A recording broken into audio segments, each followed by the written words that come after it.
You've probably heard that more than 50 ships and 20 aircraft have disappeared in the Bermuda Triangle area over the past few centuries. But do you know how many disappearances have occurred in the Alaska Triangle area since the 1970s? 20,000. 20,000 disappearances in the last 50 years. Two questions. Why do so few people know about this? And what's going on there? Let's find out. The Alaska Triangle is an area that includes Anchorage, Juneau, and Utqiagvik. It's covered with lakes, forests, and of course, snow. The place gained a grim reputation after the disappearance of a small plane in October 1972. The pilot was Don Jones, and the passengers were U.S. House Majority Leader Thomas Hale Boggs Sr., Alaska Congressman Nick Begich, and his assistant. In short, there were big shots from the country's leadership. They flew out from Anchorage to Juneau and just disappeared into thin air. No plane debris, no messages from the pilot, no information at all. The plane just vanished. The search over a vast area lasted for several thousand hours to find the traces of the 4 missing people and the plane. A large team of rescuers, researchers, and specialists couldn't find even a small clue. From that moment on, the popularity of the Alaska Triangle began to grow. It turned out that the mysterious disappearance of the plane was just the tip of the iceberg. Even more planes and tourists disappeared in the area. The number was huge. Dozens, hundreds, thousands, and tens of thousands. Since 1988, more than 16,000 people have disappeared here. But what's the reason for these mysterious disappearances? There are plausible and logical theories. There are some fantastic ones, and there are some very creepy ones that are better not to listen to before going to bed. Do you know what makes this place different from others where people disappear? There are too many mysterious circumstances here. For example, in the Bermuda Triangle, ships disappear because of large waves, bad weather, and magnetic storms. No one knows for sure, but all of these disappearances seem quite logical. A ship sails to a place known for its storms and bad weather. It will be terrible and sad if it disappears, but it won't be a surprise. Let's take climbers or travelers who go to conquer snowy peaks or vast canyons. Bad weather, dangerous landscapes, and wild animals make such trips quite risky. So yes, unfortunately, people also disappear in such areas. The situation in the Alaska Triangle is different. Yeah, there have been bear attacks or falls into mountain crevices here, but people have also disappeared in safe conditions. One man disappeared without a trace from a large liner sailing through the cold territory. Another one just vanished from the top of a mountain in a touristy area filled with a lot of people. What happened to them? No one knows. Among thousands of mysteries, some cases have been solved. For example, scientists have managed to solve the mystery of the disappearance of Frank Southerden. A 25-year-old New Yorker went hunting in Alaska in the 1970s and never returned. Despite the search operations, no trace of this man was found. But then, almost 20 years later, near one of the rivers in northeastern Alaska, someone found a skull. In 2022, scientists conducted a DNA analysis of the find and confirmed that the skull belonged to the missing New Yorker. The study showed that with a high probability, Frank had met a bear and hadn't survived this encounter. This is just one solved mystery, but how about thousands of others? Tens of thousands of miles of coastline, more than 3 million lakes, cold, strong winds with snowfall, a large number of bears, crevices in rocks, and many other factors can be the reason for missing people. But maybe there's something else, something that makes people go crazy, hallucinate, get lost, and panic. And these are energy vortexes. There's no scientific evidence that such a strange phenomenon really occurs in the Alaska Triangle, but the theory looks pretty true. So, this is a massive invisible energy that moves clockwise or counterclockwise in the form of a vortex. These spirals can be energetic, magnetic, or electromagnetic. But what are they doing? Magnetic anomalies can disrupt the operation of the compass and other navigation instruments, and people can experience dizziness, disorientation, and even hallucination. According to the theory, people's behavior changes depending on the direction of the vortex. If it swirls up clockwise, then it has a positive effect on a person. People experience calmness, concentration, and a desire to create. Negative vortices do the opposite. They swirl counterclockwise and cause health problems. Bad mood, nightmares, depression, confusion, and malfunctions of electrical appliances. If the vortex theory turns out to be true, then there will be fewer questions about the Alaska Triangle. And while some believe that this place is associated with magnetic activity, others are sure that the Alaska Triangle attracts extraterrestrials. According to them, spaceships from other planets abduct people.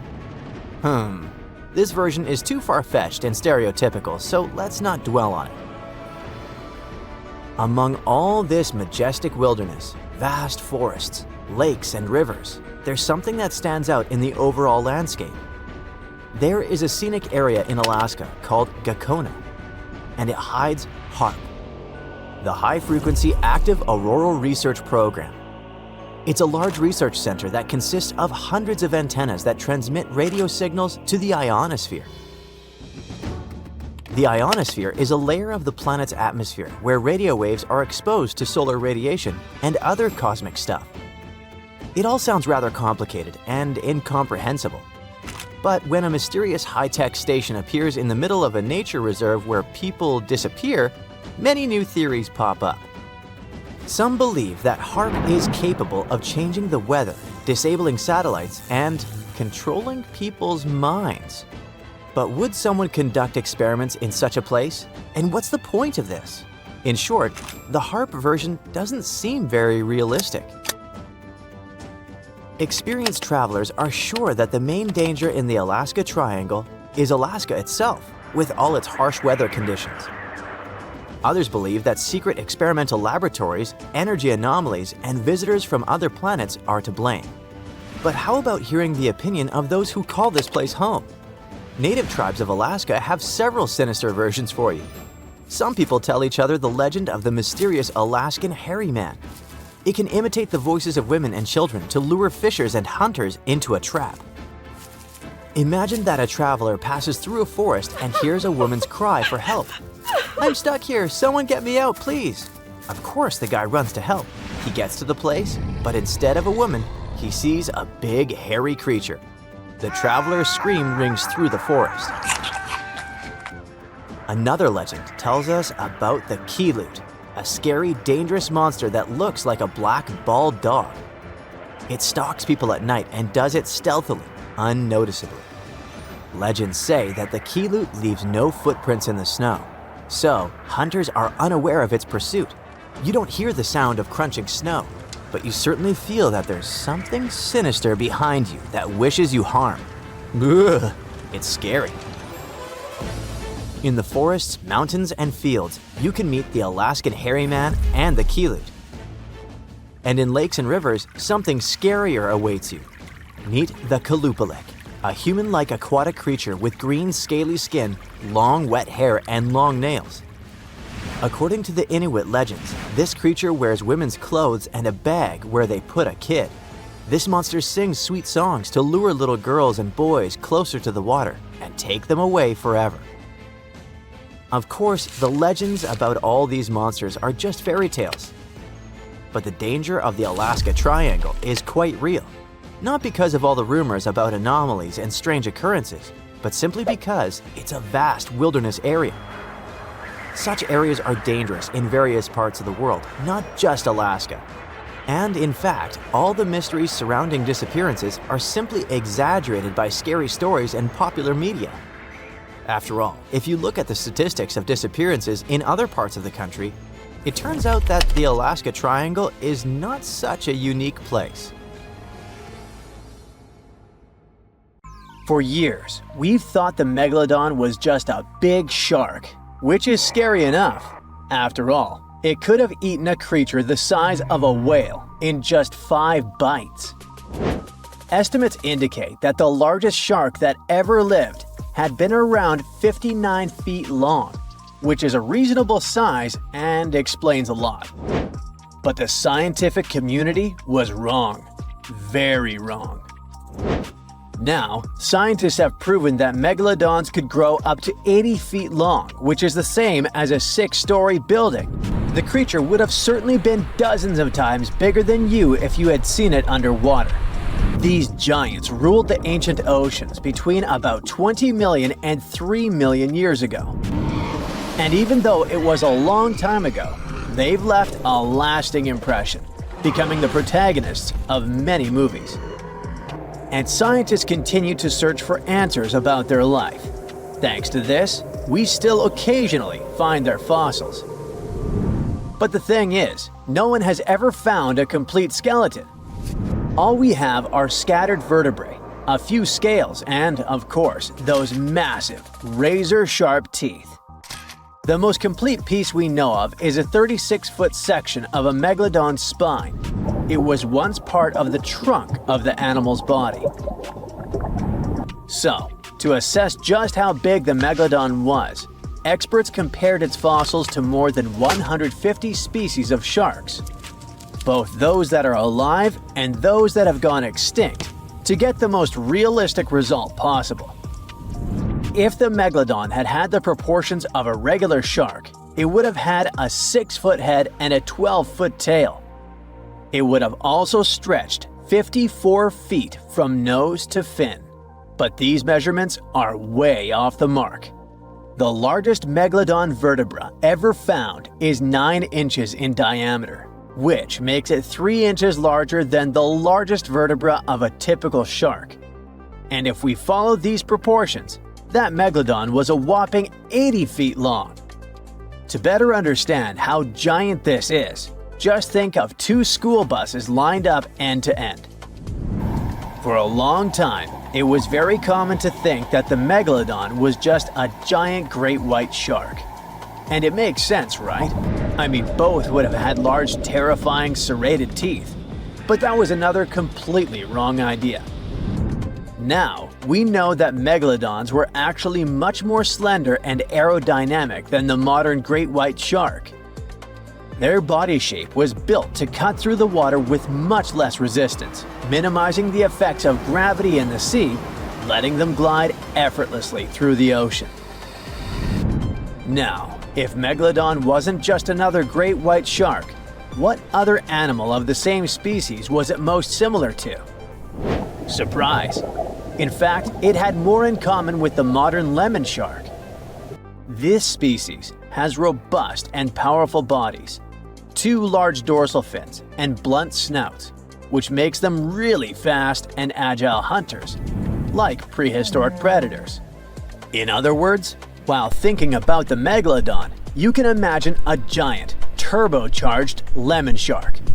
This is the most modern comparison of the megalodon with another animal, unless scientists find a complete skeleton of the ancient shark. But it's not common to find complete shark skeletons. They're rare because they're actually made not of bone but of soft, coated cartilage, like the stuff in human noses and ears. Their teeth are the boniest part of their bodies, and it's the reason why we've found so many of them. Yet, a complete skeleton is like scattered puzzle pieces to us. There's no solid bone to hold these pieces together, so the whole thing is very vulnerable to falling apart. Still, it's actually possible for an entire shark skeleton to survive. In these cases, very specific natural phenomena have to come into play.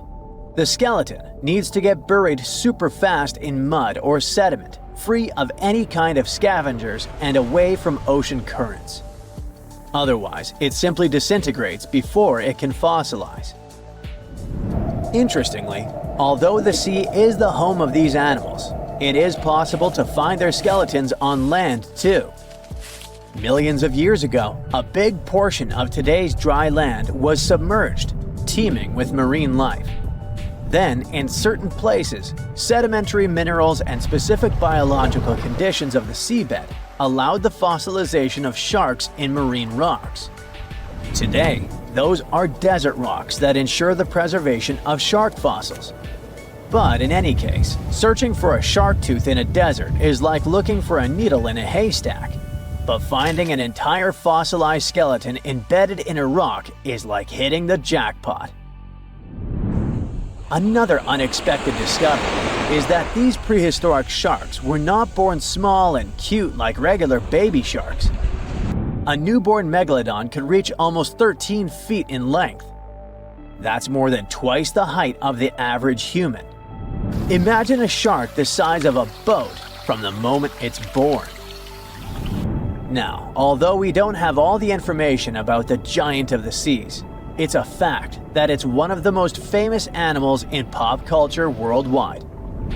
Not only has it inspired several movies, but some people also insist that the megalodon is still alive. Scientists say it's not. The megalodon didn't survive the test of time, and it would be impossible for such a giant creature to dwell in the seas without us noticing it. First, it was a super predator. It hunted whales, dolphins, and other large marine animals. If the meg was still around, its presence would completely change the balance in the oceans. It would have huge impacts on marine ecosystems, regulating populations and influencing the size and behavior of the ancient shark's prey. A good example is whales. They wouldn't have grown so big if the meg still hunted in the oceans. This only happened because there was no super predator in the way.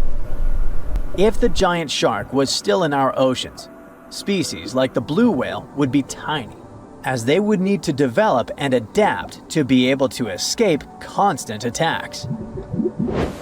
The lives of the workers of the sea would also be completely different. Fishers would have to avoid certain areas, ships would change routes, and even maritime tourism would be risky. Going for a swim and coming across a shark over 65 feet long? Not worth the risk. Plus, if the megalodon was still out there, we would have some proof. Commercial fishing catches millions of sharks every year, and a monster of this size would not go unnoticed. Not to mention that with all of today's technology such as drones, satellites, and submarines at our disposal, someone would have already recorded an encounter with this living legend. By the way, most sharks, like most fish, are cold-blooded. But the reality for Megalodon was different. This giant was able to keep its body warmer than the surrounding ocean. This gave it an advantage over other sea creatures, allowing it to remain fast and active even in colder waters. It was a survival advantage that other animals of its kind did not acquire during their evolution. One of the most famous theories is that the Meg lives in the Mariana Trench, but scientists are sure that it doesn't make any sense. This region is poor in food and has many tiny creatures, which would not be nearly enough to sustain a large predator. In addition, there's a lot of research studying countless sharks that live in the ocean depths, and none of them come close to the size of the Megalodon.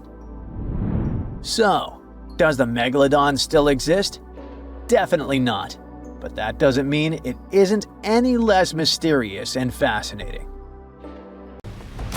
Okay, are you ready for an epic fight between two prehistoric predators? Well, hang on. Look at this creature. You know it. An ancient shark about 65 feet long that used to swim through the dark waters of the world's oceans and was so terrifying it had no enemies. Well, almost. Scientists have recently discovered the remains of another ancient predatory fish off the coast of Australia, a fish that lived around the same time as Megalodon. It was small, about the size of a dolphin, but it could pose a danger to the infamous shark. How is it possible if this creature was many times smaller? Well, let's take a look. This monster is called Janducetus, and technically it wasn't exactly a fish. It was a distant relative of the modern baleen whale. Outwardly, it may seem quite cute, similar to that baleen whale I mentioned, but you wouldn't want to meet it in the ocean. It had the massive skull of a whale, large eyes the size of tennis balls, and a short snout with an immensely powerful jaw filled with razor-sharp teeth. In other words, it was like a shark version of the baleen whale. Gianducetus lived during an ancient period called the Oligocene, which was about 33 to 23 million years ago. At that time, there was an incredible abundance of life in the world's waters. Giant penguins, small whales, sharks 2 to 3 times larger than modern ones, primitive dolphin species, and many other unusual creatures. Now imagine that in this ancient and terrifying neighborhood, a giant megalodon met a Gianducetus. At first sight, it's not love. The megalodon's victory is obvious, but don't rush to write the Gianducetus off. It's agile and fast. It's quite possible that it was more mobile than Megalodon, and during the fight, it would have avoided a direct attack. The Megalodon would have lost sight of such a small opponent, while the Gianducetus would have swum up to the shark's belly and opened its jaws. They're small, but there are a lot of sharp teeth. Now, these teeth were designed to rip and cut. The Gianducetus would attack the Megalodon with a small but very unpleasant bite, and the shark would have swum away after such a punch. But who knows? Maybe Megalodon would have immediately eaten Gianducetus in the first seconds of the fight. Megalodon could have won, but in terms of speed and mobility, it would have lost. So let's look at something bigger, something that could actually have competed with Megalodon. It doesn't have to be a monster living at the same time as the ancient shark. We can make our own rules. Imagine that all ancient marine creatures ended up in the same pool with Megalodon. So its next opponent is the Liopleurodon. Now initially scientists thought that this monster could grow to be 82 feet long, which is even larger than Megalodon. But more accurate studies have shown that it only reached 32 feet, which is about the size of a modern orca. The Liopleurodon lived in the waters of Western Europe around 160 to 155 million years ago and shared territory with other dangerous reptiles such as ichthyosaurs and plesiosaurs. Yes, it was smaller than them, but it had one big advantage. The Liopleurodon possessed one of the largest jaws in the animal kingdom, which accounted for about 20% of the total length of its entire body. That's a mouth. Its jaws were about 6.5 feet long. A huge, toothy mouth the size of an adult basketball player filled with smooth and dagger-sharp teeth, ideal for cutting steaks and peeling ammonite shells. And by the way, scientists suspect that ammonites and squid were the creature's main diet. This super predator was also a very fast and agile creature that ambushed and attacked its prey from below. Megalodon would have been in big trouble. The grip strength of a Liopleurodon would surely be more powerful than that of Megalodon. Besides, the Liopleurodon's size and mobility would allow it to attack the enemy from different sides. It's probably why Megalodon would have lost in that fight. The next opponent for our Megalodon is the Dunkleosteus, and to be honest, this guy has almost no chance of defeating the large ancient shark. But the Megalodon probably wouldn't have beaten it either. The Dunkleosteus was one of the earliest predators of the ocean. It lived in the late Devonian, about 382 to 358 million years ago. Its size was about 13 to 32 feet or even less, and it also had no teeth. What? A predator without teeth? How did it survive in a dangerous prehistoric world? Well, it grabbed and chewed food with the help of special jaw growths. Those growths were so powerful that they could pierce steel, if there was any around.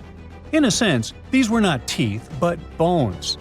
Okay, let's say the Megalodon grabbed this predator by the belly and it couldn't do anything with its growths. But the problem is that the Megalodon would have hardly done anything either, because the Dunkleosteus was a heavily armored fish. Just look at this shell. It probably limited its mobility, but it provided incredible protection. This monster felt like a big stone in the teeth of the Megalodon. It's unlikely that the Megalodon would have wanted to chew this stone. It would have spit it out, and both predators would have gone about their business. We've got a draw here. And now, the final match. Here's the next opponent. You see anything?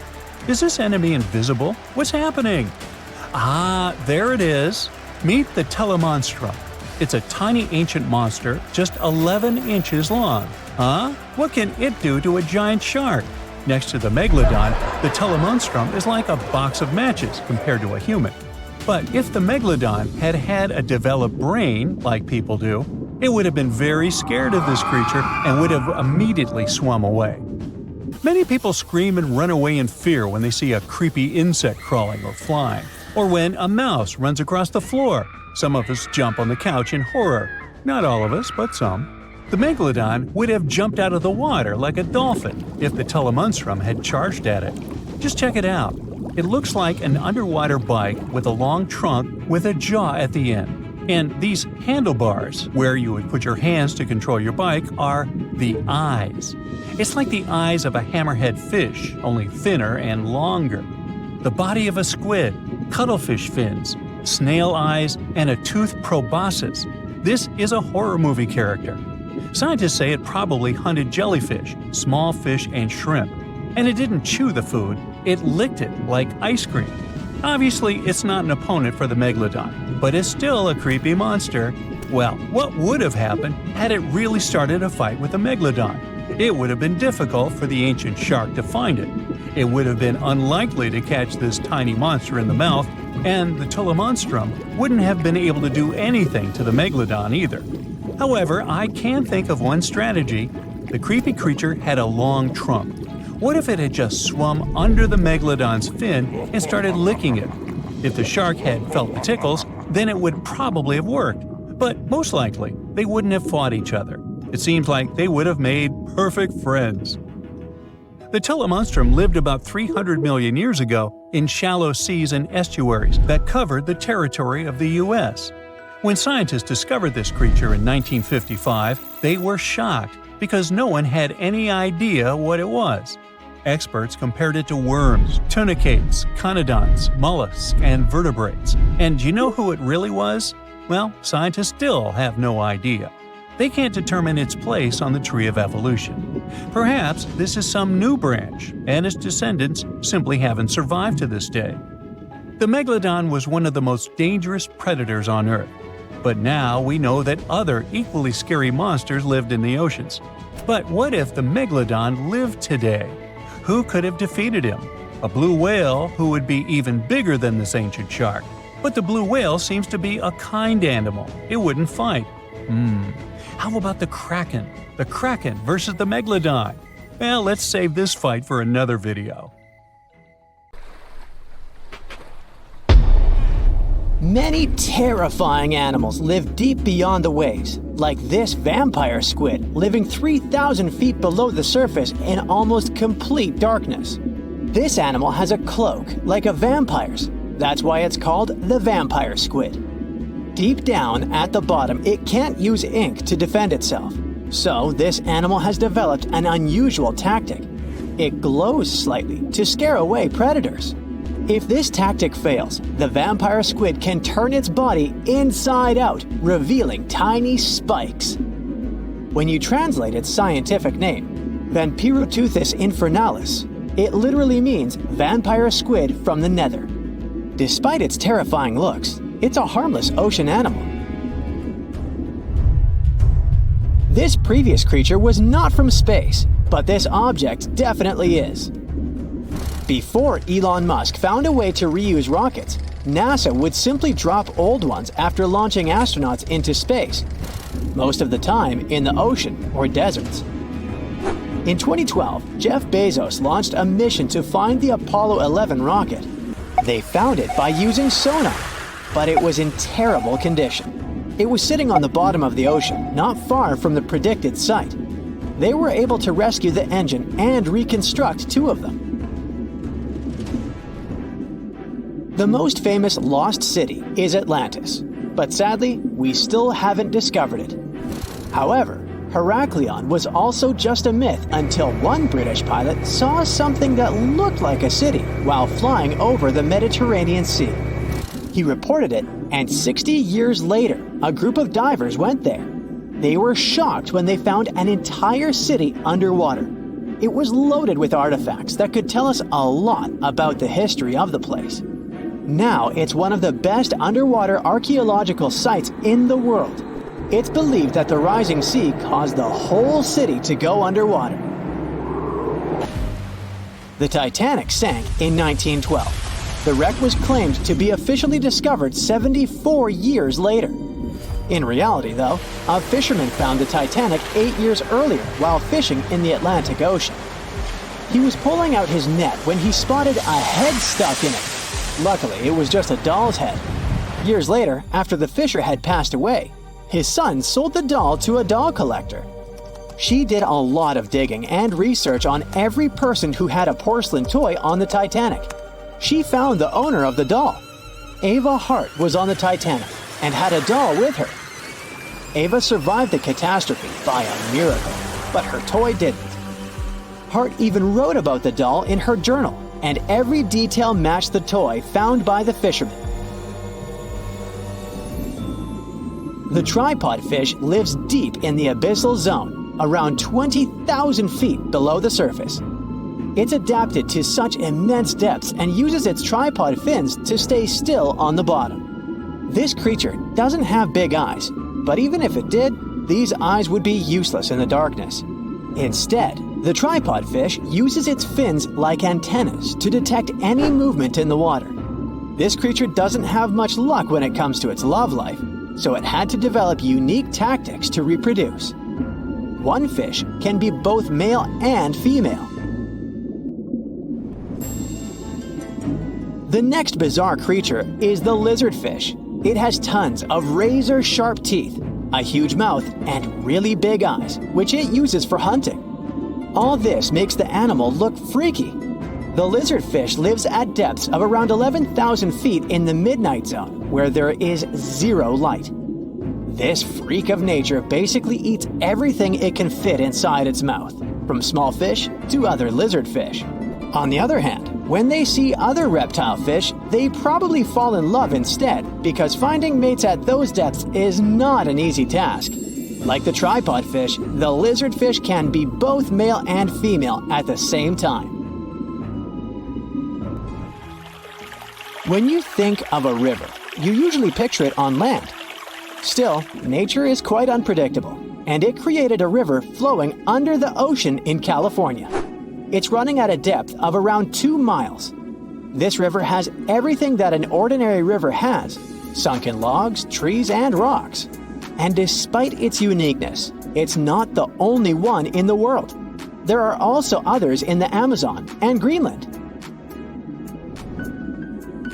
A terrifying creature was discovered near Angola's coast by a remote operating vehicle. It looks like it doesn't have a head or a body. It was sitting at a depth of around 4,350 feet below the surface. After doing research, scientists concluded it wasn't anything from a sci-fi movie. It was just a cluster of siphonophores stuck together. In 2015, some random guy was diving in Caesarea, and something shiny caught his eye. He reached out, grabbed it, and realized it was a gold coin. After that, he examined the bottom and found out that there were many more. He reported the incident to the local authorities, and they concluded that he had found Arabic treasure. The coins were made of solid 24-karat gold and were a few thousand years old, but due to the perfect salinity and temperature, they looked brand new. The coins belonged to a ship carrying cargo. It was caught up in a storm and unfortunately sank. One of the weirdest things ever discovered was found in the Baltic Sea. It's an anomaly that looks as if it was created by a different civilization.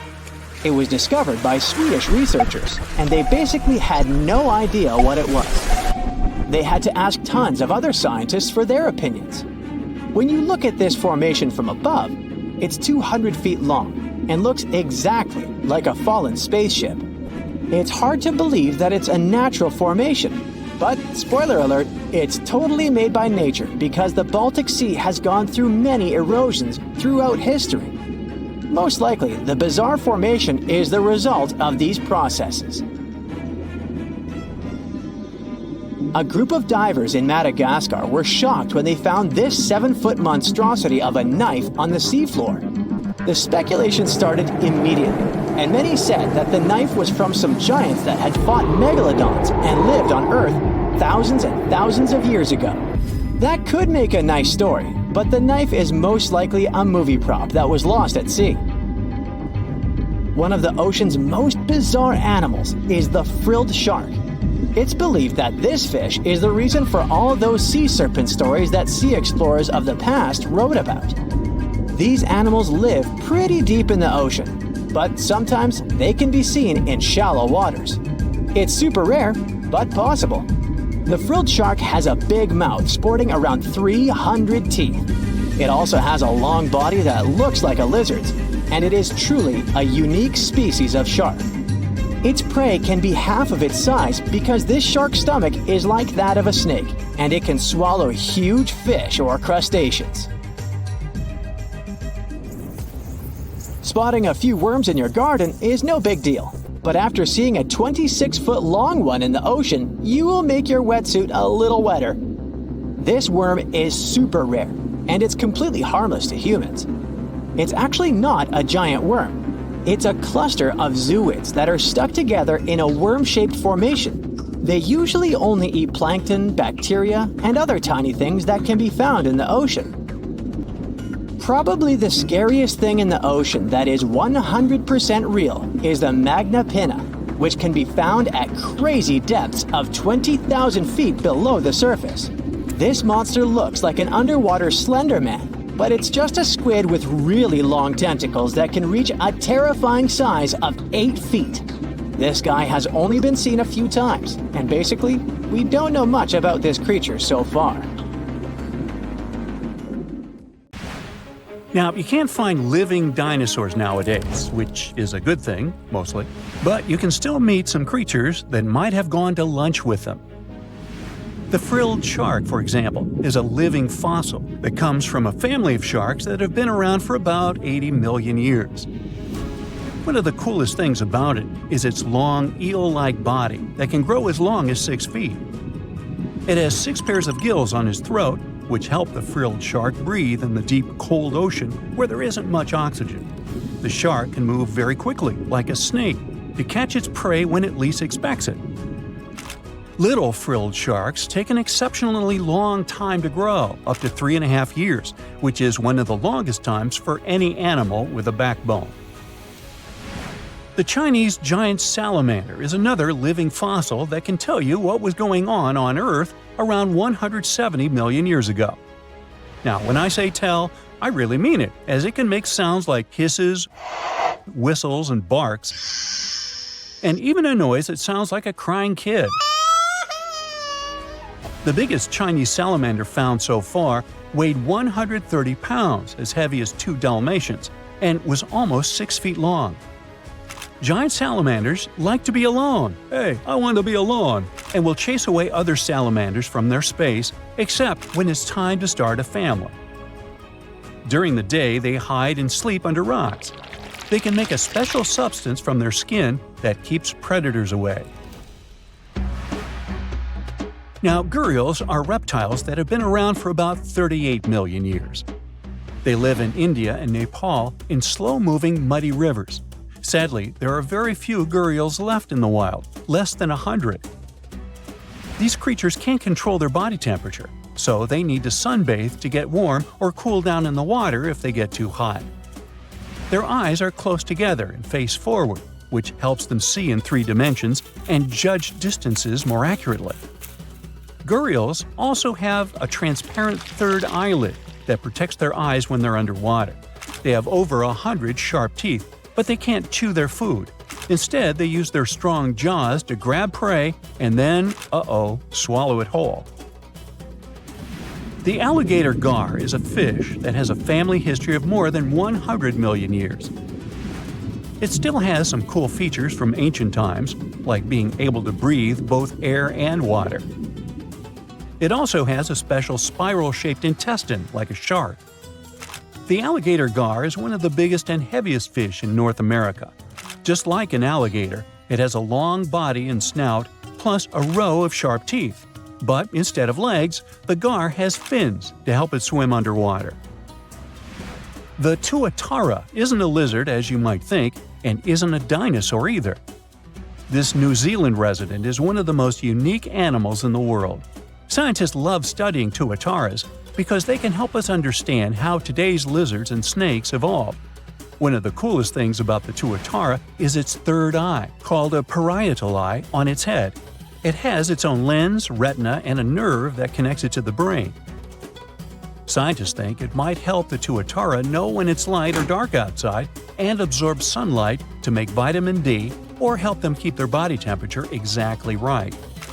Tuataras can live an extraordinarily long time, up to 100 years. Cassowaries are the youngsters on our list, as they've been around for only 60 million years. They have some things in common with dinosaurs, like their three-toed feet and how they breathe. Cassowaries love to eat fruit, lots and lots of fruit. This love of fruit helps the rainforest because when cassowaries eat the fruit, their bodies don't harm the seeds inside. As they move around the forest, they spread these seeds, you can guess how, with their own natural fertilizer, helping new plants grow. Cassowaries are big birds, about 6 feet tall and weigh over 100 pounds. They have a special claw on each foot that is 5 inches long, and they can use it to kick real fast. If they feel threatened, they can charge, kick, and even jump on someone. They can also leap up to 5 feet in the air. So, the best thing to do is stay far, far away from where they live. The order Notostraca is a group of crustaceans that you may know as tadpole shrimp or shield shrimps. These animals have been around for about 360 million years. They have a wide, flat shell that covers their head, and they have a pair of eyes on top. These creatures can be found all over the world in different kinds of water, like freshwater, brackish water, and even salty pools. They can also look different depending on where they live. Notostracans aren't picky eaters and can snack on pretty much anything, from plants to small animals and other shrimps. Some of them are considered pests in places like California rice paddies because they stir up the mud, which blocks sunlight from reaching the young rice plants. Sturgeons are some of the largest fish species on the planet. They live only in the cool waters of the northern hemisphere and never travel below the equator. Even though they are huge, sturgeons don't have teeth. They eat by sucking food off the bottom of rivers, gulfs, lakes, and oceans. Scientists believe that sturgeons came from a group of fish that first appeared around 419 million years ago, long before dinosaurs even existed. Their ancestors survived a big extinction event that wiped out 90% of all species and went on to become the largest fish in many rivers in North America and Eurasia.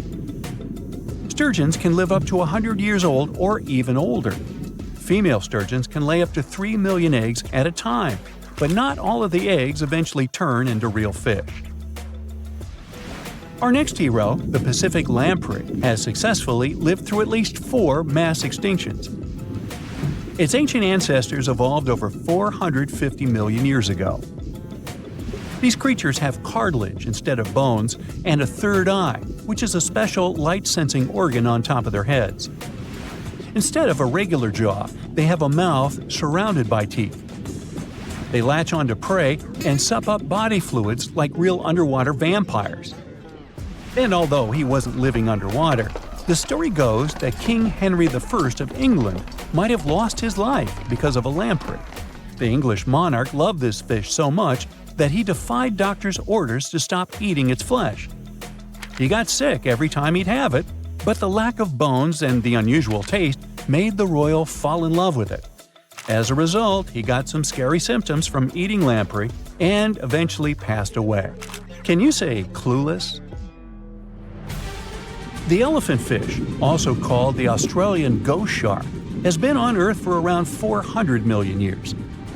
Even though they're related to sharks, they aren't actually sharks. Instead of bones, their bodies are made entirely of cartilage. These fish have a special shiny tissue in their eyes that can make their eyes look like they change color from yellow to green. Elephant fish can be pretty tough and will fight back if they feel threatened. They like to be alone and usually don't hang out with other fish. Horseshoe crabs also deserve the title of survival champs, as they've been around even before dinosaurs, since 450 million years ago. 4 species are still roaming the ocean from Maine all the way to Mexico.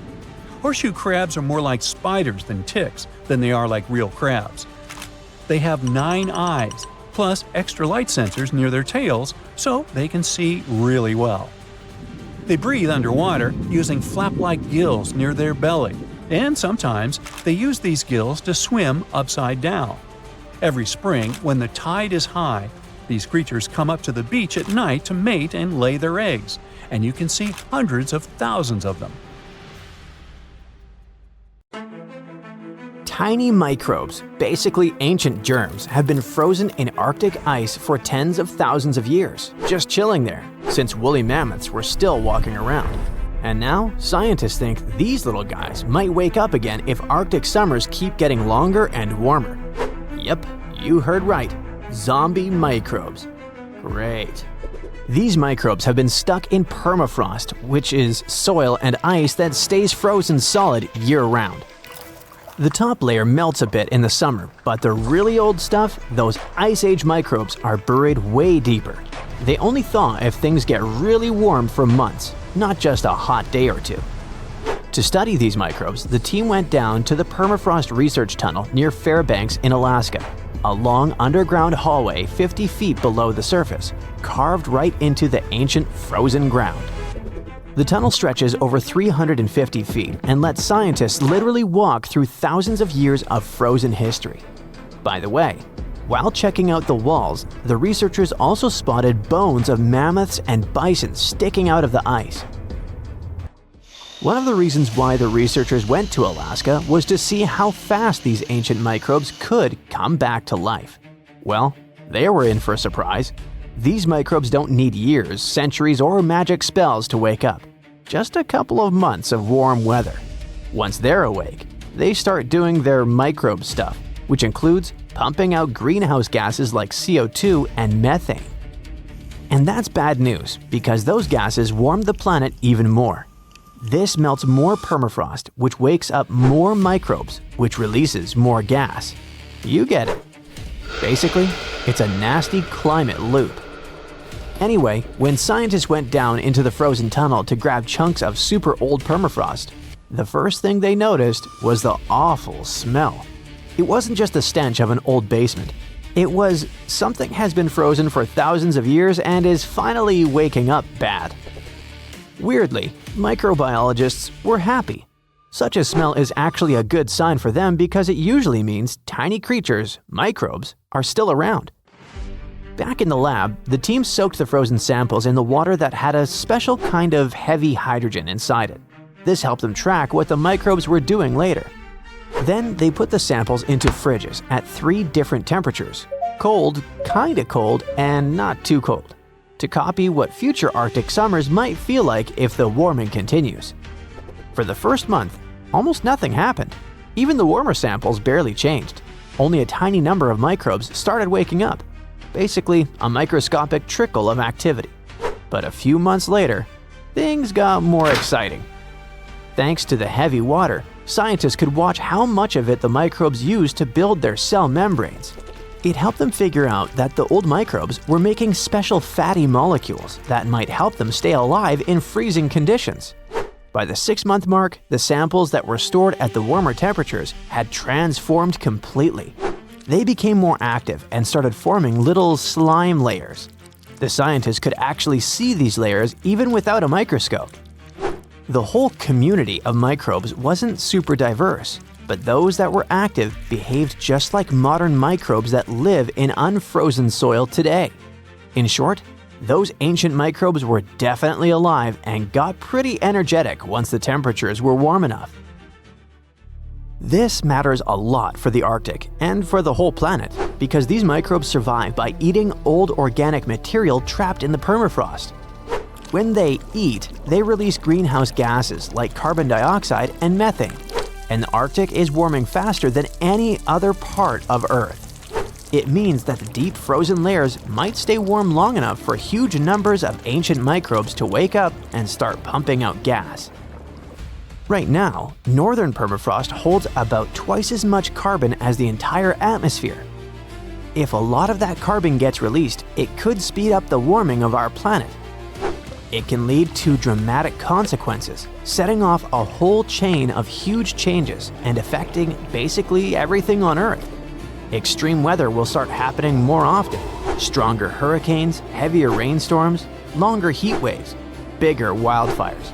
The oceans will rise too, which can flood coastlines and put towns and cities at risk.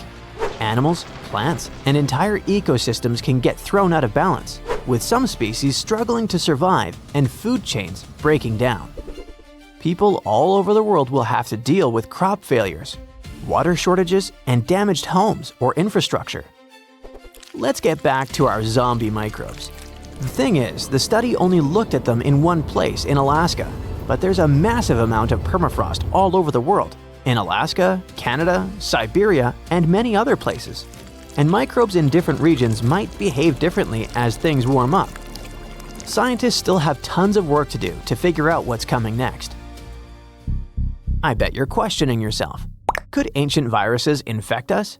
Well, most of the ancient microbes frozen in permafrost are totally harmless. They're like old bacteria that only care about messing with other tiny organisms in the dirt.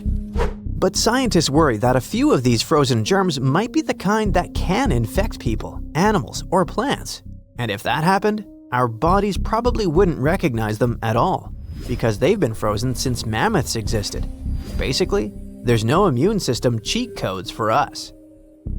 The risks of this happening grow for a number of reasons.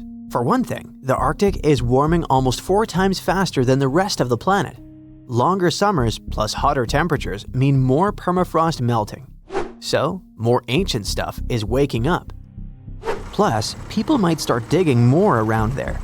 Companies will mine more, drill for oil, and ships can travel new routes. All this activity tears open ground that used to stay frozen solid. This increases the chance that someone or something comes across some ancient germ that just woke up. What would actually happen then? We might run into different zoonotic diseases, basically germs that jump from animals to humans. This already happened once. Thawed reindeer carcasses released anthrax, a rare and serious illness which then infected people and animals. Luckily, we do know how to treat anthrax. But what if something even older wakes up? Besides, our immune system might have zero defense. If a virus hasn't been around for tens of thousands of years, humans today would be like, what is that thing? No antibodies, no memories of it, nothing. But the scariest part is that we don't know what's hiding down there. Scientists think permafrost might be storing trillions of frozen microbes, many of which we've never seen before. Some might be boring, and some might be super dangerous. So what if one such virus finally thawed out? The world would be dealing with a disaster no one has ever seen before. This wouldn't look like a normal outbreak. It would feel more like something out of a horror movie. First, the virus would be totally new and our immune systems definitely wouldn't recognize it. That means the virus would spread crazy fast, jumping from person to person. No one would know what to expect. It could cause weird illnesses, sudden fevers, or even something way more dangerous. Stuff as scary as the diseases people faced in old times. Scientists digging in permafrost already look for traces of those ancient diseases, so it's not impossible. Once it escapes, the virus wouldn't stay local for long. With people traveling everywhere and companies rushing into the warming Arctic for mining and shipping, the infection could go from one small Arctic village to major cities all over the world within days. Hospitals would fill up instantly and doctors and nurses would run out of supplies. Businesses would shut down. Food supplies could crash if the virus hit farm animals or crops. Shipping and travel could freeze completely. Fear and panic would spread around the globe almost as fast as the virus itself. There'd be no vaccine and no cure, because no one has ever seen this virus before. Scientists would have to start from zero. In short, a zombie virus outbreak would be totally unpredictable, and the modern world is certainly not ready for it. The whole internet is buzzing about an unusual discovery on Google Maps in Antarctica. Southeast of Japan's Showa Station, someone noticed a giant door standing out in the icy landscape. Some call it Bigfoot's vacation home, or a shuttle from Star Trek. Others say it's a blown-off Boeing door that somehow ended up in the snow. Scientists have a way less exciting explanation. It looks like the so-called doorway is actually part of fast sea ice. It floats near the coast where the water is shallow and islands are scattered around. This spot could simply be an iceberg that got stuck and is slowly melting right where it is. You can see other icebergs nearby in the same area. Ice flowing around a solid underwater rock could have formed a natural pattern. The ice is pretty thin here, and because of the rocks underneath, the ice forms unique shapes. Geologists add that the mysterious find is just a rocky ridge sticking up because the ice level has dropped a bit. The top of it is the ridge, and the sides are two snow tails, long streaks of snow shaped by the wind. These snow tails show which direction the wind usually blows in this area. The previous mysterious Google Maps find in Antarctica was a pyramid that turned out to be a mountain. You can easily find it if you scroll all the way to the Ellsworth Mountains. It's the tallest mountain range in Antarctica, and it stretches for almost 250 miles. It's not the first pyramid on this continent, as explorers from the British Antarctic Expedition found another unusually shaped mountain and nicknamed it the Pyramid. But this one didn't have a pyramid shape after all, so nope, there are no pyramids in Antarctica. Sorry to ruin it for you. In 2011, scientists from Chile found a strange fossil in Antarctica that looked like a squashed football. It received the nickname The Thing because it looked like something from a science fiction movie. It turned out it was a giant soft-shell egg from around 66 million years ago. It was more than 11 inches long and 7 inches wide. The only bigger egg ever found was of the extinct Madagascan elephant bird, which was 1.5 times as tall as Michael Jordan. The Antarctic egg is also special because it's the first fossil egg ever found in this part of the world. So, whoever left it there must have been huge, probably a giant sea reptile that lived long ago, like a mosasaur. This is surprising because most scientists thought these creatures didn't even lay eggs. The egg is also unique because it has a thin eggshell and no pores, which is totally different from most dinosaur eggs. Scientists did a lot of work and studied 259 types of living reptiles, like lizards and snakes, and their eggs. From this, they figured out that the creature who laid the egg was probably at least 23 feet long, not counting her tail. During the late Cretaceous period, this part of Antarctica must have served as their nursery. Paleontologists have found bones of tiny mosasaurs and plesiosaurs in the same area, as well as bones from the grown-up ones. If you've ever lost your ID and still can't find it, try looking under the Antarctic ice. Well, at least it worked for a man who was reunited with his security access card after 21 years. Rod Budd, a technician studying sea life on the Antarctic seafloor, spotted the card while he was diving at a place called Cape Evans. Rod thought it might be a credit card, so he put it in his pocket and kept working. When he took a closer look, he realized it actually belonged to someone named David McCaw. The card stayed with the Research Institute where Rod worked for 8 more years, until they finally managed to find David. It turned out that he had never been to Antarctica. In 2003, someone broke into his car in Wellington, New Zealand, and they tossed the contents of his briefcase into the harbor. So, the card traveled over 2,400 miles in 13 years. There aren't even ocean currents that move directly from Wellington to Cape Evans. If the card went through different ocean currents, the journey would take around 1,000 years. So maybe it got attached to something else that could float more easily, like a piece of debris or a plant that can grow on objects and make them buoyant. Or maybe the person who took David's briefcase was on a ship that went to Antarctica. Or the card somehow stuck to the bottom of a research boat that ended up there. In case you want to see probably the coolest find from Antarctica, you gotta head to the 2025 World Expo in Osaka, Japan. they'll display a meteorite the size of a rugby ball that came all the way from Mars. A Japanese research team found it in Antarctica in the year 2000. They believe a massive asteroid impact blasted the meteorite off its home planet before it traveled through space and landed on Earth. It's one of the largest Mars meteorites ever found, weighing 28 pounds. Scientists studied the gas inside the rock to confirm it's from Mars, and they also found special minerals inside that form when water is present. This means Mars likely had water a long time ago. So, studying the rock may help us learn more about whether life could have existed on the red planet. A team of sound experts found a huge underwater canyon in Antarctica, thanks to bad weather. They had to pause their work at the Casey Research Station. Instead of waiting around, they decided to use the unexpected free time to map the seafloor near Adams Glacier.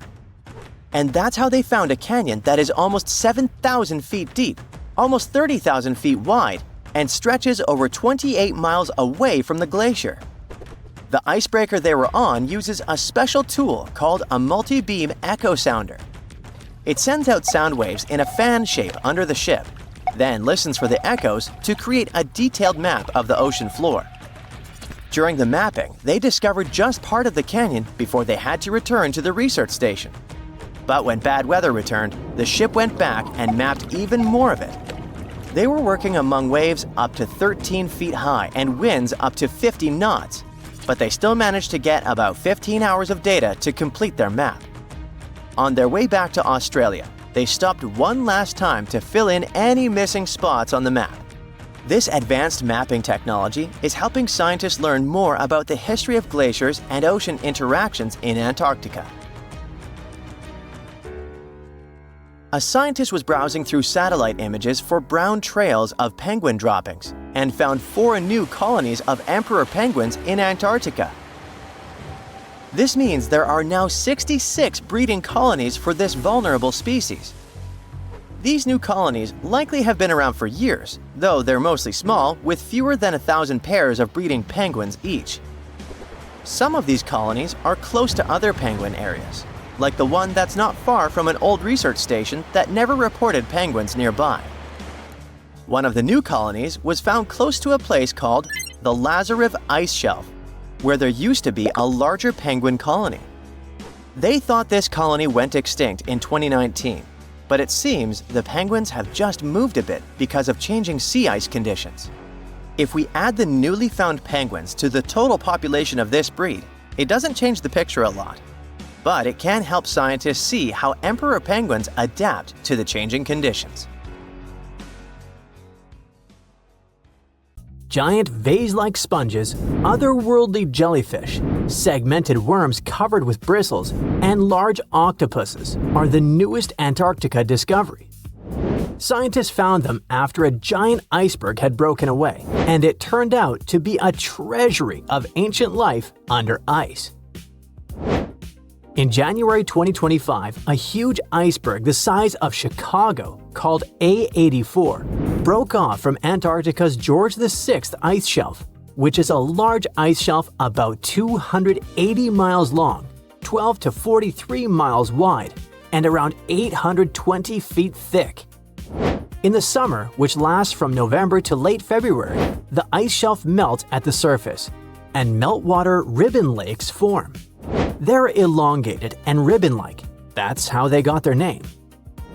Anyway, when the iceberg floated away, it left part of the ocean floor wide open, and it was a spot no one had ever seen before. Scientists on the research ship Folklore 2 were nearby in the Bellingshausen Sea. As soon as they heard about the iceberg, they immediately changed their plans. They understood that it was a super rare chance to check out something unknown and amazing, like lifting a rock in the forest to see what's hiding underneath. The researchers used an underwater robot named Sebastian and explored the deep sea for 8 days. They went as deep as over 4,200 feet. Down there, they found a hidden ecosystem. There were big corals and sponges literally packed with sea animals. A whole world under the ice. The researchers thought they'd find some life down there, but they didn't expect to see so much. And this underwater ancient life wasn't just surviving, it had been thriving in that harsh, icy place for a really long time. Anemones that looked like fluffy little trees, sea spiders, ice fish, octopuses. The research was live streamed to scientists from all over the world, and those live streams are actually in open access. The coolest thing was that some discovered creatures seemed to be new species. Yes, there are probably new species in Antarctica in 2025, and some might only live in this region. That's because Antarctica isn't just really far away. It's been cut off from the rest of the world for millions of years. The Antarctic circumpolar current surrounds it, like a big water moat surrounding a castle. But even if it turns out that those species are not new, the scientists have still found snails, worms with bristles, crustaceans, like tiny crabs and shrimp, and a species of the phantom jellyfish. Those are super rare and look otherworldly. Their official name is too complicated, so let's just call them the giant phantom jelly. This jellyfish is huge.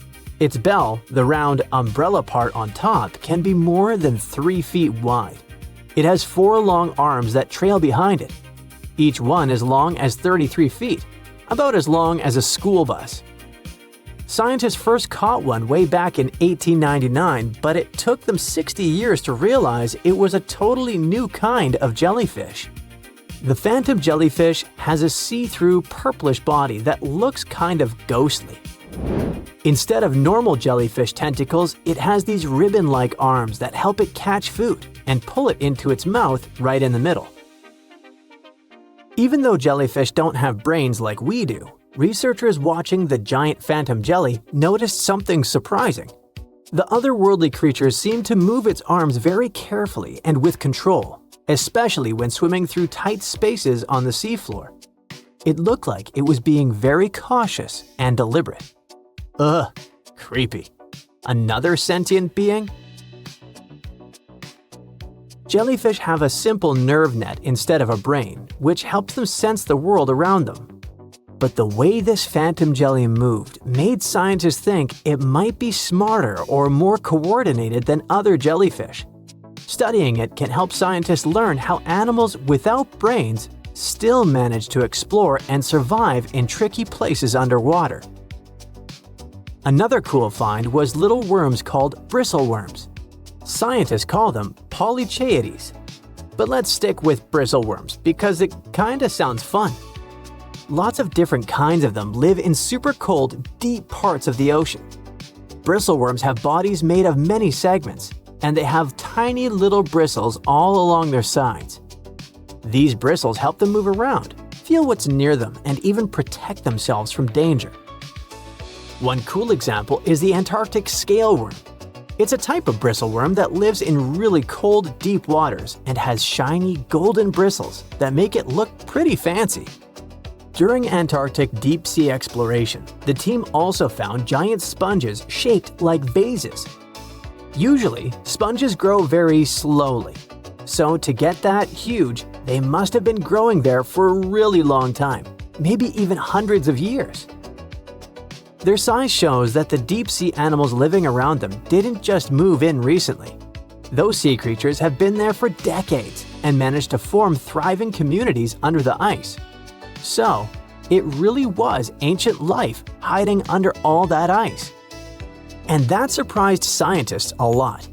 In older studies, people used to drop cameras through holes in the ice or visit iceberg areas long after the ice had broken off to explore hidden ecosystems. Back then, they mostly saw bare, empty seafloor with just a few living things. But this time, the team arrived just weeks after the giant iceberg broke away, and they got to see what was hiding right underneath it. The first 9 miles behind the ice shelf can hide rich and busy ecosystems. The area is dark, cold, and hidden for ages, and still, all kinds of creatures live there. This shows that life can survive in places that seem too harsh or frozen for anything to live. On the other hand, finding all this life down there isn't super surprising. lots of animals live in dark, cold places underwater, so it makes sense that they'd be under the ice shelf too. The ice kind of hides them and keeps them safe from anything going on above. But what's weird is how many different kinds of creatures live there, even though it used to be a really closed-off space. It actually looks a lot like the seabed in parts of Antarctica that don't have ice on top. How can that be? Usually, tiny plants called phytoplankton grow near the surface where sunlight hits. Little shrimp-like animals called krill eat those plants at night. When krill get full, they sink down and bring food and nutrients to the ocean floor. Even their waste helps feed the deep-sea creatures. But if there's a huge ice cap above, sunlight can't get through, so no plants can grow there and no krill bring food down that way. Scientists thought this would mean less food and fewer animals down there, but they found a lot of life anyway. Turns out, food and nutrients probably sneak in under the ice, carried by underwater currents, kind of like rivers flowing under the ocean.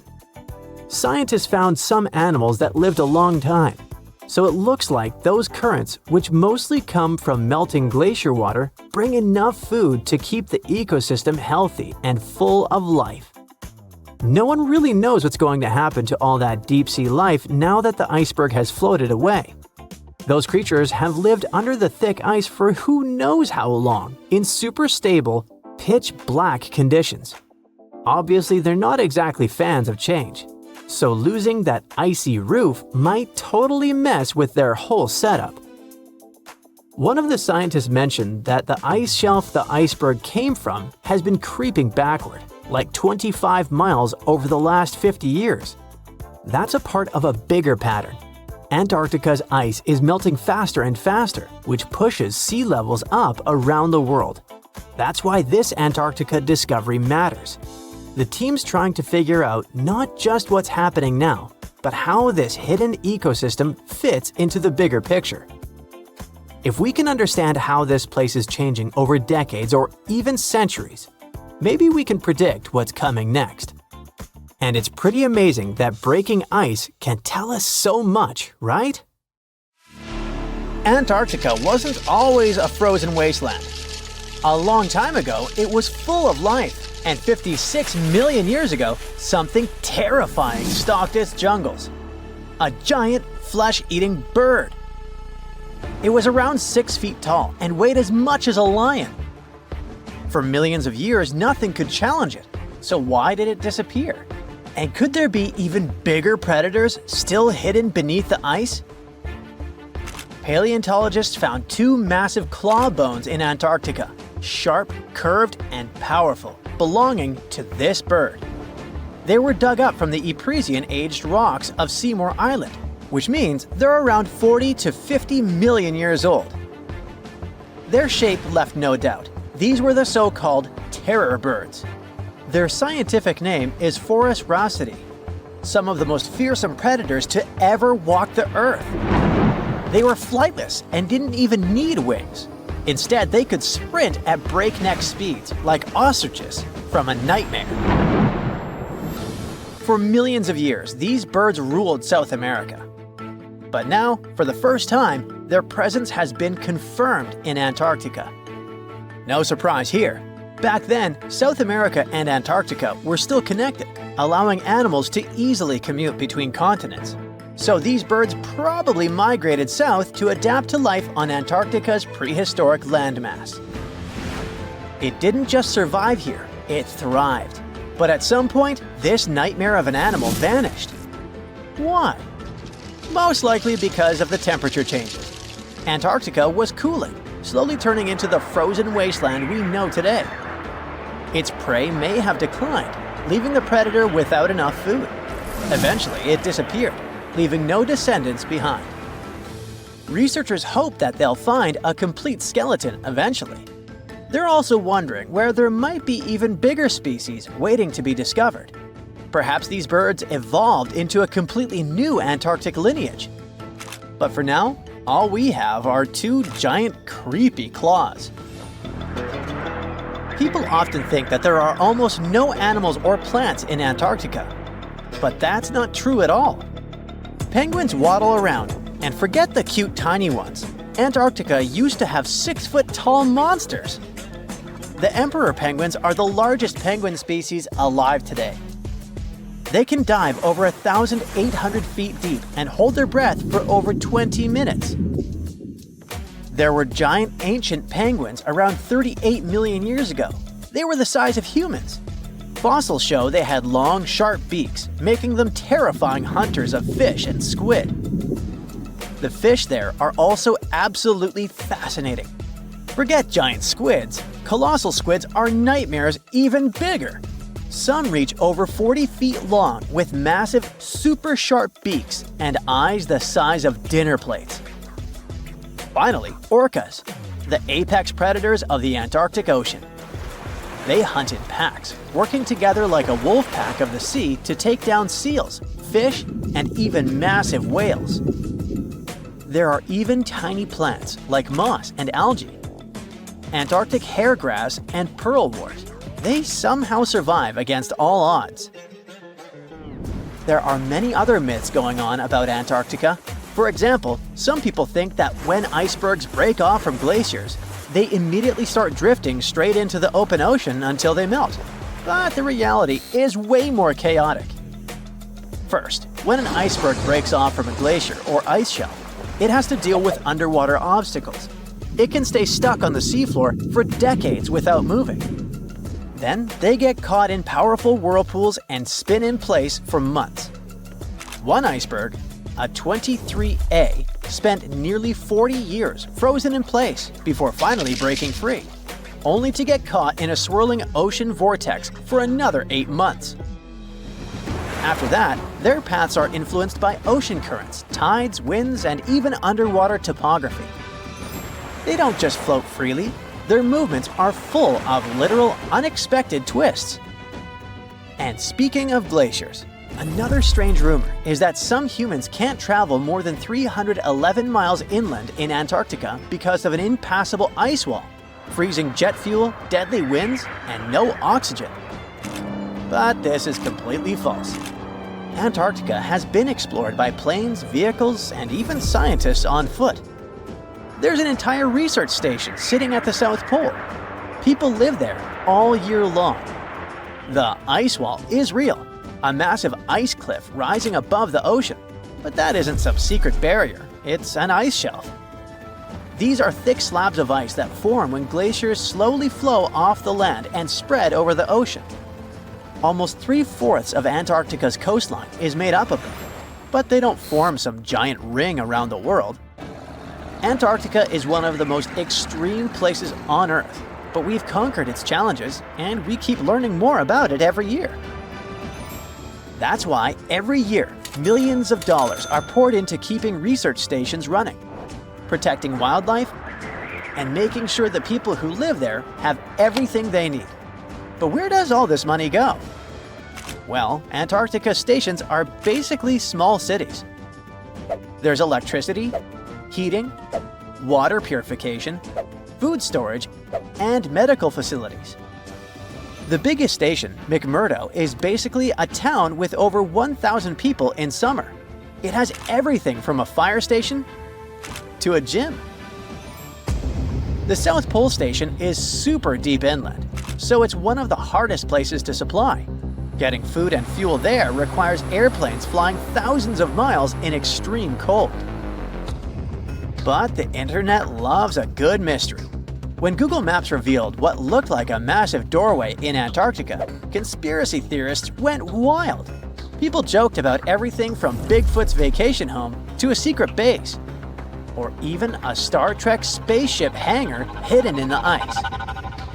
But there's a way simpler and less exciting explanation. It's actually a grounded iceberg, a chunk of ice that got stuck in shallow water and is now slowly melting.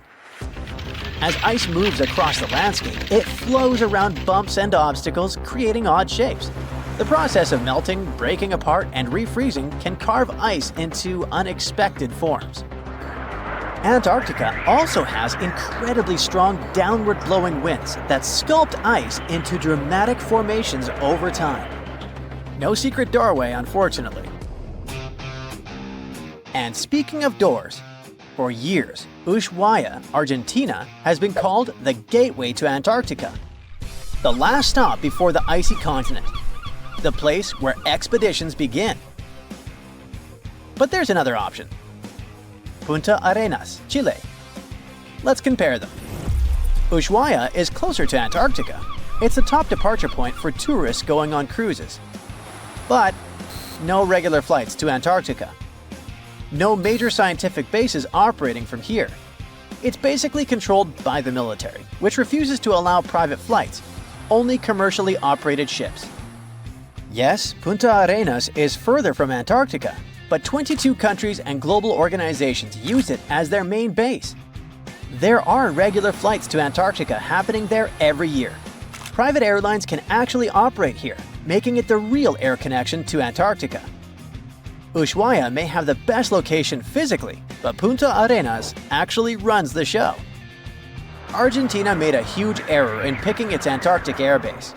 Instead of setting up a simple, accessible base at sea level, they built Marambio Base, very high on rough terrain, completely impossible to reach by land.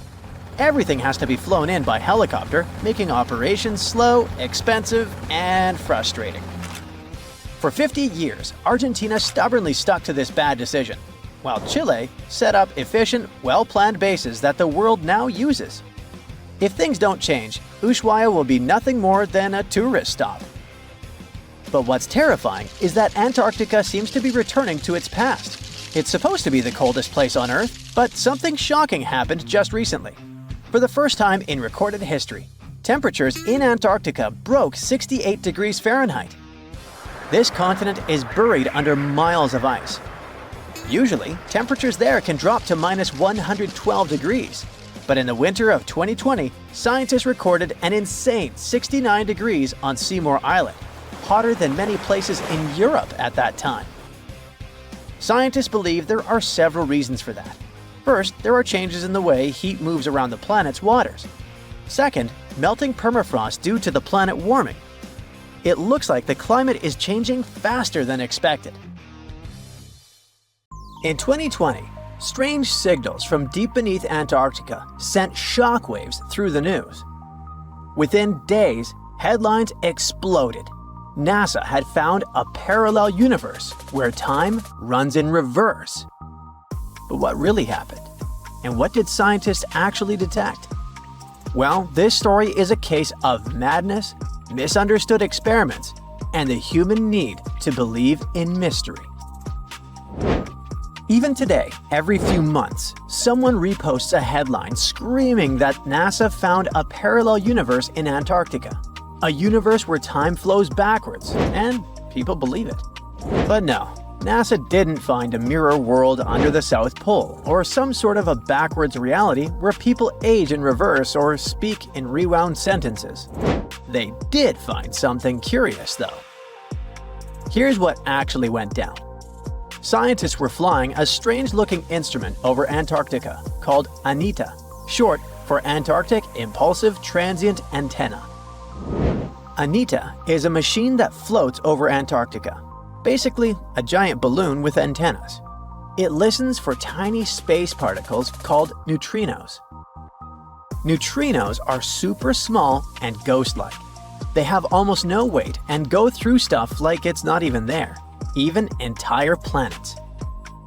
Usually, these neutrinos come from space and rain on Earth from above. Most neutrinos, the common low-energy ones, just fly right through the Earth like it's air. They're like tiny bugs flying through a chain-link fence. There are some very high-energy neutrinos, though. They're super rare and they interact a bit more often with matter, and they can get blocked. If high-energy neutrinos hit something dense enough, like the rock and metal inside Earth, they might finally bump into a particle and get absorbed. That's more like fast tennis balls that hit the fence once in a while. Low-energy neutrinos, which are everywhere and pretty harmless, are pretty undetectable. But these high-energy guys are exactly what ANITA can detect. When they slam into ice, they send some radio waves that are easy to listen to. This faint radio signal is called the Ascarian effect.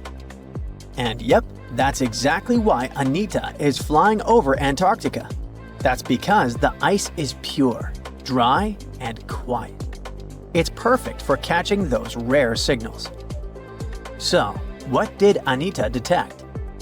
It detected something rising up from below the ice, like a high-energy neutrino coming from the Earth. What? Okay, let's think logically. Maybe it started somewhere in the north, traveled all the way through the Earth, and popped out the other side. Still, that's super weird. That's not supposed to happen. Neutrinos with that much energy should have been stopped inside the planet. Like we said, get absorbed. So, scientists caught a little bit of a brain bug. That shouldn't be possible with our current physics, unless something we don't understand is going on. And when you're faced with something bizarre, you explore all options, even the wildest ones. The nightmare began. A group of researchers published a paper suggesting that this strange signal might make sense in a CPT symmetric universe. CPT stands for charge, parity, and time. These are basically three ways to flip the universe. Charge means swap all particles to their opposites. For example, swap electrons, the guys with the negative charge, with positrons, their antimatter twins with the positive charge.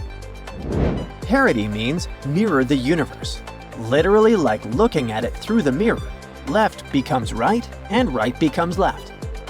And time, of course, means run time backward, like rewinding a video. Now, there's a big rule in physics called CPT symmetry. It says that if you change all three of those things at once, the laws of physics should still work the same.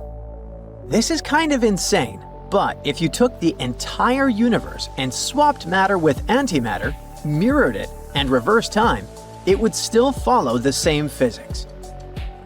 Why is that? Well, in our universe, an electron bumps into a positron, and they annihilate into photons. Cool! Now take that, mirror everything, and what do you get? Well, photons spontaneously turn into a positron and an electron, but mirrored and reversed. It's still the same physics, even if it's backwards. The equations still check out, so nature thinks this is valid. So here came the crazy part. Some physicists thought, what if the Big Bang created two universes? One is ours, made of normal matter going forward in time. The other is a mirror twin, made of antimatter, going backward in time from our perspective. This doesn't mean that someone in the other universe feels time going backward. To them, time flows forward, just like it does for us. But from our point of view, they're moving from our future toward our past. And vice versa. To them, we're weirdos who move backwards. And if both universes are exact CPT mirror images of each other, that would mean same physics, same rules, just symmetrical.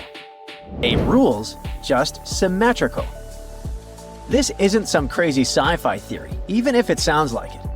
It helps explain weird physics mysteries. For example, why there's so much matter in our universe but not much antimatter, even though they were supposed to be created in equal proportions. Or why the universe is so symmetrical and balanced in some strange ways. So, coming back to the neutrinos, some scientists suggested that maybe those upward flying particles could be coming from that CPT mirror universe, poking through into ours, like a crack between two symmetrical realities. And if you look at it like that, this is quite a wild take. It's speculative, it's not proven. It's more of a cool thought, but the media immediately blew up. They ran a piece with the headline that said we found proof of a parallel universe going backwards in time in Antarctica. And all the other big tabloids picked it up. They made it sound like NASA had actually found a parallel universe. Time travel is real. Multiverse is confirmed. Meanwhile, people who worked directly on Anita immediately caught brain damage. They tried to jump in to say that's not what happened at all. They explained that the signals were unusual, yes, but there were plenty of normal explanations that didn't require rewriting the laws of physics. It could even be just an experimental error. Maybe an unusual particle behavior or gaps in how we model neutrino interactions. Of course, no one listens to experts about what experts discovered. And once an idea like that hits social media, it becomes nearly impossible to put back in the box. But that also doesn't mean that the multiverse definitely isn't real. Far from it. Physicists are still exploring the concept and assume that some of those potential universes, if they exist, could have different laws of physics. One idea, called the many worlds theory, comes from quantum physics. It says that every time something can happen in more than one way, like a particle moving or a decision being made, all those possibilities actually happen, but in separate universes.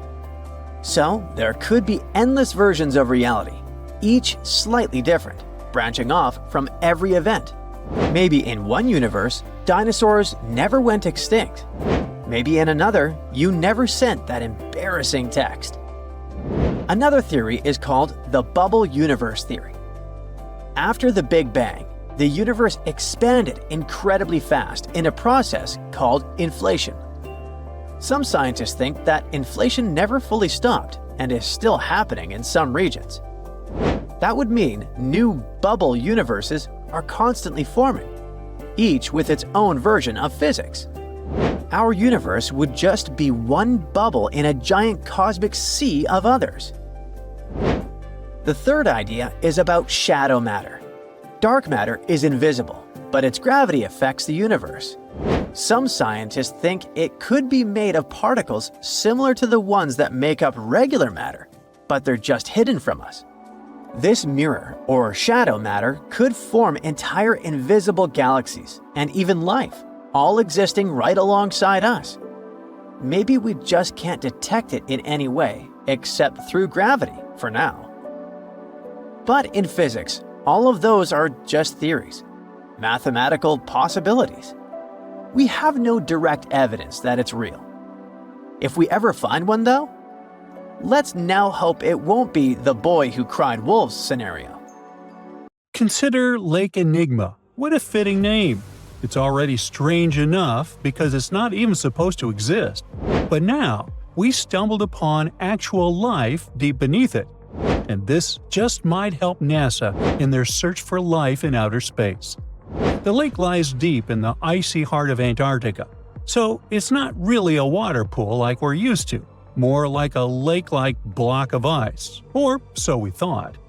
Just recently, Italian scientists discovered a secret that had been buried for ages, an actual body of water, and in this water, life is thriving. Various microorganisms, and even some weird little hunters, which is super weird, since Iliamna sits in a remote and harsh corner of our planet, the northern Victoria Land in Antarctica. The entire South Pole is cold, but in this place, temperatures can plummet to a horrifying minus 41 degrees Fahrenheit, though on average it's around 7. Chilly. Like we said, this lake shouldn't even be there at all. Antarctica is technically the largest desert on Earth, even though it's covered in snow, because it's super dry. There are zero rains, truly little snowfall, and the sun barely evaporates anything. And even if there is some water, the insane winds make sure to dry everything out super quickly. Putting on our thinking caps, this lake should lose an unimaginable 7 million cubic feet of water every year. Yet, the water remains. Why? No one knows. Scientists say there could be something deep underground that refills it constantly. They just have no idea what that might be. Maybe deep underground rivers, melting ice, or something else entirely. But hence the name, the Iliamna Lake. The block of ice we mentioned is permanent and super thick, at least 36 feet of it, and that's higher than a 3-story building. So researchers decided to check out if there's anything beneath it. They used a so-called ground-penetrating radar, a super smart echo detector for the ground. This radar sends invisible radio waves into the Earth. When they hit something underground, like rocks, water, or anything else, they bounce back to the device. By measuring how long it takes for the signal to return and how strong they are, we can determine the distance and what exactly the radar hit. That's how animals like bats, whales, and dolphins can see underwater. And we humans stole this cool nature idea to research buried structures and hidden caves. Scientists used this device all over the Enigma surface. This way, they were able to create an entire map of this under-ice world beneath. The water itself wasn't surprising. It's the unique ecosystem in it that shocked them. Unfortunately, no secret monsters or extraterrestrial secrets this time. But there are microorganisms there that may not exist anywhere else on Earth. Somehow, these creatures have managed to survive in complete isolation and extreme cold. It's not that we don't know these microorganisms, we've met them before, just not exactly like this. There are a couple groups hanging out down there. The first one is Bacteroidota. They love breaking down complex molecules, especially in your stomach, and help digest tough plant fibers. They mostly hang out inside us, but in the outside world, we might occasionally find them in soils and oceans. Then Actinobacteriota, genius chemists among bacteria. They decompose organic materials and help the soil get healthier. They're also famous for producing antibiotics, so we owe a lot of our medicine to them. The third one is Pseudomonadota. These guys weren't a surprise. They're crazy adaptable. They can thrive pretty much anywhere, from soil to water to the human body. Some of them are good, helping plants grow and in nutrient cycles, but others can be opportunistic pathogens. Ooh, bad guys. But what is actually a surprise is that Lake Iliamna has tons of passibacteria. They're ultra-small even for microorganisms and can barely do anything themselves. So they prefer to live in symbiosis or be little parasites, relying on their hosts for nutrients and other necessities. All these little chompers might be ancient.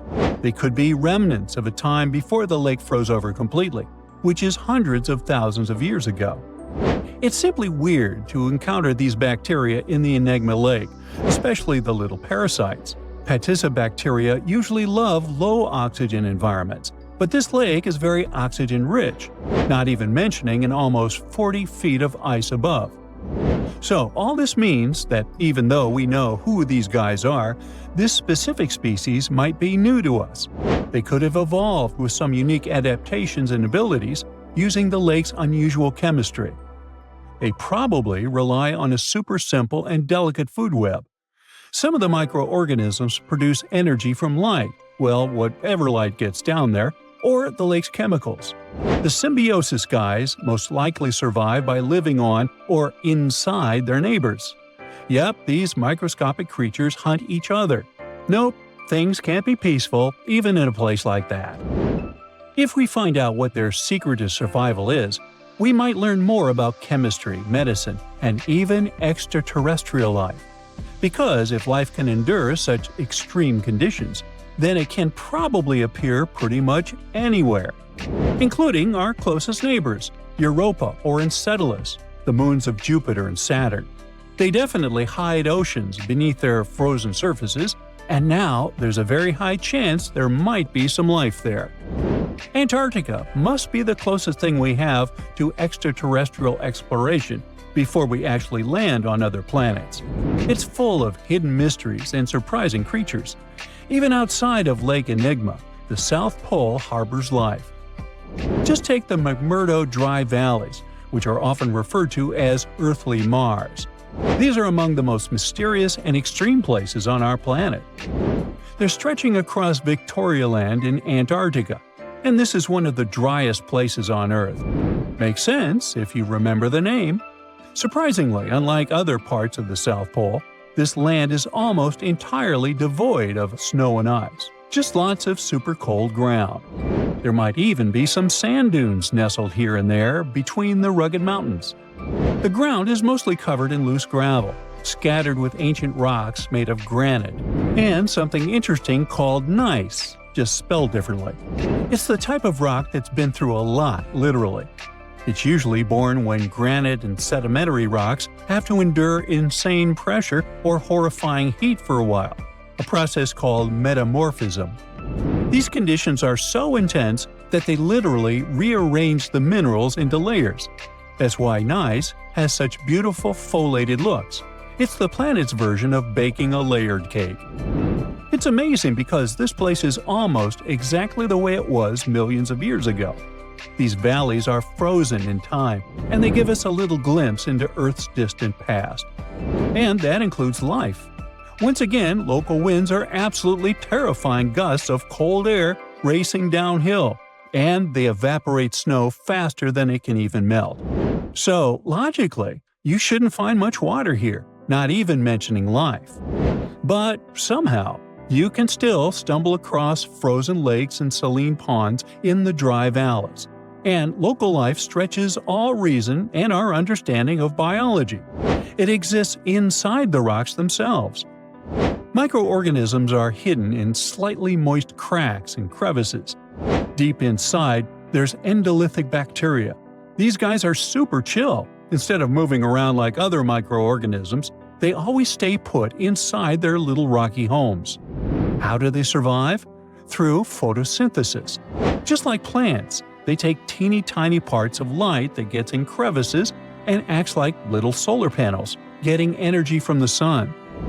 Meanwhile, in another place, beneath the Taylor Glacier, there's bacteria that literally doesn't eat anything. Not comfort, not sunlight, not even oxygen. These guys rely on a diet of dusty rocks and sulfur to fuel their weird metabolisms. By breaking down sulfur and iron, they get energy to sustain themselves. This way, they easily survive in deep seas at sub-freezing temperatures, completely cut off from sunlight, oxygen, and the world itself.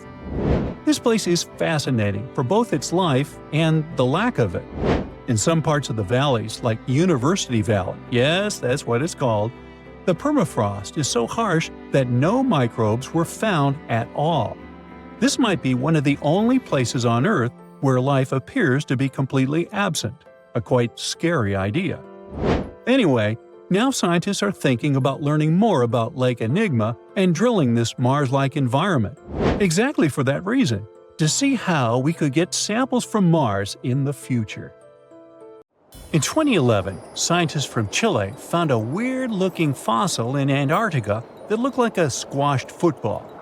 Almost 10 years later, the rock just sat on a shelf in Chile's National Museum of Natural History with no specific label. It went by The Thing in the museum because it looked like something from a science fiction movie.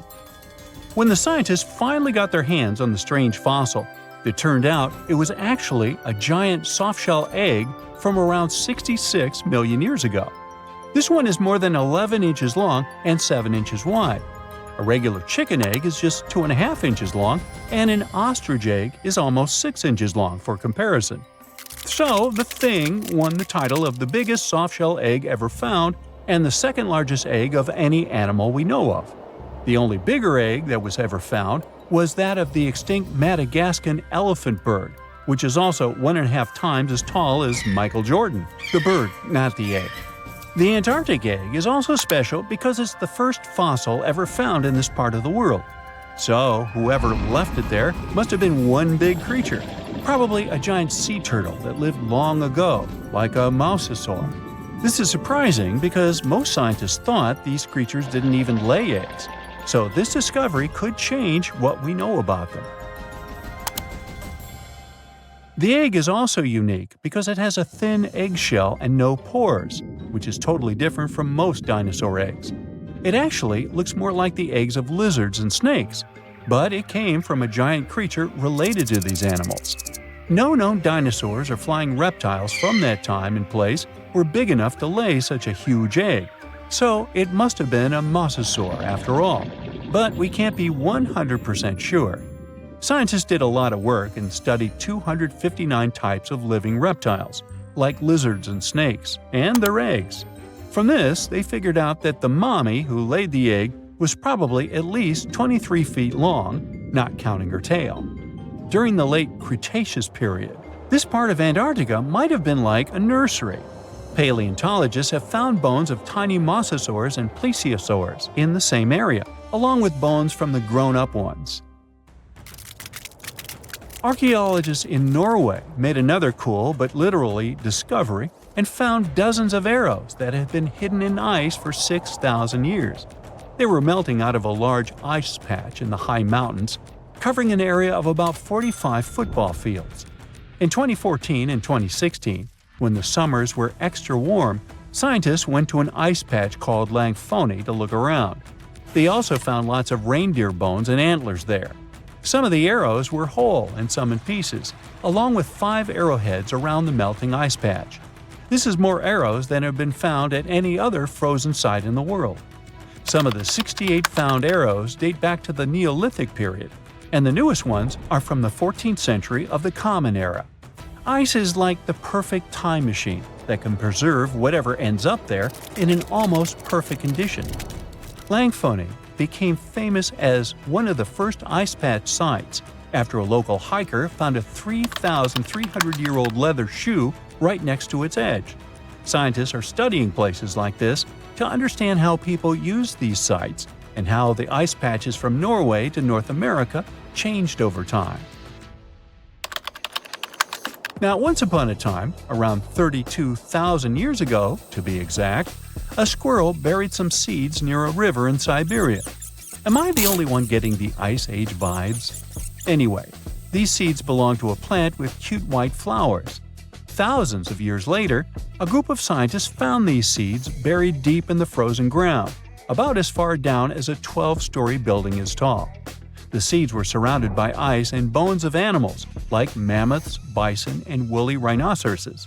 The mature seeds had been damaged, maybe by some squirrel, but some of the younger seeds still had good plant parts inside them. The scientists carefully took those out and put them in small containers to help them grow. And here comes the coolest part. They were able to grow the plants. Their flowers were shaped a little differently from the flowers of the same plant that grows today. After a year, the Ice Age plant even made new seeds. Based on this, the scientists suggested that permafrost could be a depository for an ancient gene pool, and we could find extinct species there and bring them back to life. Scientists on an icebreaker in Antarctica were looking for whales, but found something way more unusual. The camera behind the ship, which is as heavy as a car, detected 16 million icefish nests on the floor of the Weddell Sea. The nests were located about every 10 inches in all directions and covered an area of 93 square miles, which is slightly bigger than the whole of Washington, D.C. The colony even had a distinct border, which was a line in the sand. The scientists were in the area because they were studying a special spot in the ocean where the water was a little warmer than the water around it. In this warmer water, they found tiny animals called zooplankton near the top. When the young icefish hatch, they swim up to this area to eat the zooplankton before going back down to the seafloor to grow up and have their own offspring. Since there was so much food, it made sense to see icefish in this warm water. But they didn't expect to find such a huge number of icefish nests, much more than anyone had ever seen before. New Zealand's Antarctic Heritage Fund found some old photo negatives in a hut in Antarctica. They turned out to be unique images from the Ross Sea Party. It was a famous failed expedition led by Ernest Shackleton. He wanted to become the first person to cross Antarctica by land, from the Weddell Sea to the Ross Sea, passing through the South Pole. But things went wrong when their ship, the Aurora, was blown out to sea. They had to use the hut from another explorer, Captain Robert Falcon Scott. His goal was to be the first person to reach the North Pole, but sadly, he didn't succeed either. The negatives were made of cellulose nitrate and were found stuck together in the small box. The Trust took the negatives back to New Zealand, where they carefully separated them and discovered 22 hidden images. Many of the photos were damaged, but the Trust could still recognize some familiar places around McMurdo Sound, a well-known area in Antarctica. No one knows for sure who took the pictures. In December 2021, some scientists noticed a strange mark on the Larsen ice shelf. a giant sheet of ice off the eastern coast of Antarctica. They thought it might be a river flowing under the ice, so they drilled down over 1,600 feet to check it out. They expected to find water, but they didn't expect to see that the water was full of fast-moving creatures called amphipods. The scientists also found that the water in the underground river had unusual layers of currents moving in different directions, which they still don't fully understand. Another surprising thing happened during their research. On December 20th of the same year, a volcano erupted far away in Tonga, and the pressure waves from the eruption were detected all the way down in the ice river in Antarctica. It shows how everything on our planet is connected, even in the most distant places. Look at those lush coniferous forests and tundra. What a wonderland. You may have mistakenly thought it's Canada, but it's not. It's Antarctica, about 34 million years ago. So what makes Antarctica this frigid today? It turns out a mix of dropping carbon dioxide levels and some tectonic shuffle played a huge role in transforming this ice-free paradise into the frozen continent we know now. About 50 million years ago, CO2 concentrations were sky high, strutting around at around 1,000 to 2,000 parts per million. But as those levels tumbled down, global temps started to drop, paving the way for the mighty ice sheets that later took over Antarctica. While the CO2 dive was happening, tectonic activity was also working its magic. The big split between South America and Antarctica opened up the Drake Passage, which created the Antarctic Circumpolar Current. This powerful current acted like a bouncer, keeping warm air and ocean currents from crashing the Antarctic party, and helping keep things rather frosty. If you mix up Australia and Antarctica, you're not that wrong. These two continents used to be one. If you mix up Austria and Australia, it's much worse. By the way, don't fall for the internet myths and memes. There's no help desk in Austria specifically for people who intended to fly to Australia. Now, look at this magnificent Australian pink beach. It's precious, and not in a figurative sense. Those mysterious pinkish sands are actually garnet, and it's widely used in jewelry. Geologists studied those sands and came to the conclusion that the garnet contained there is older than local mountains. That doesn't make sense, right? In fact, it does. You see, Australia didn't used to be this very detached continent as it is now. Many millions of years ago, Australia and Antarctica were part of the supercontinent Gondwana, and glacial erosion released the garnet, which eventually made its way to the beach. These sands formed when South Australia was flat and chill, long before the mountains appeared. Most garnet gets washed away, but this batch has a rich history, tracing back to glacial rocks in the Transantarctic Mountains. So this pink sand comes from an ancient mountain range hidden under Antarctic ice. Not only does Antarctica ice hide gems like garnet, if you look harder, you might find entire buildings. Sounds insane, but this is exactly what a British explorer did. His name is Chris Brown, and he uncovered an entire building beneath the ice. He was traveling to the pole of inaccessibility, and it all started with a bummer. Chris and his son had their plane broken. Suddenly, they spotted a lone bust peeking out of the snow. This place was an old meteorological station. Despite freezing conditions, Chris and his son Micah had a blast exploring. Chris is on a mission to conquer all 7 earthbound poles of inaccessibility and has tackled 5 so far. I guess you already know that Antarctica is the largest desert on Earth, much larger than the Sahara or the Gobi. Still, despite being the driest continent on Earth, it boasts a seriously weird waterfall. Nestled in the mesmerizing McMurdo Dry Valleys, it's 5 stories tall and looks like it's gushing blood. It's even called Blood Falls. It may look outlandish and even frightening, but its nature can be easily explained. The water that creates this crimson cascade was once a salty lake, but over time, it became sealed off from the outside world when glaciers formed on top of it.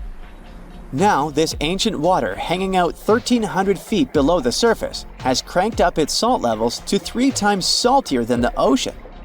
This salt water is also loaded with iron and gets zero oxygen or sunlight. When the iron-rich water trickles through a crack in the glacier and meets the air, it rusts up, turning dark red. You may have mistakenly heard that no bug species belongs to Antarctica, but it's not exactly true, because there's this tiny Antarctic midge living there. Plus, there are some spiders too. Those aren't your average spiders hanging out in the darkest corners of your apartment. Those are critters lurking in the chilly darkness of the Antarctic ocean floor. These little marine creepers are actually arthropods and can stretch around 20 inches across. As if that wasn't bizarre enough, they also breathe through little holes in their legs. Quick question. What's the color that you associate most with Antarctica? I'm sure it's white. That's my association too. However, Antarctica may look like a slice of watermelon. That colorful snow comes courtesy of a tough little algae called Chlamydomonas nivalis. When things start to warm up during the Antarctic summer, these little guys release their vibrant red and green spores, painting the snow in wild and funky colors. But it's best to steer clear because that snow is not just a pretty sight. It's also toxic and definitely not edible.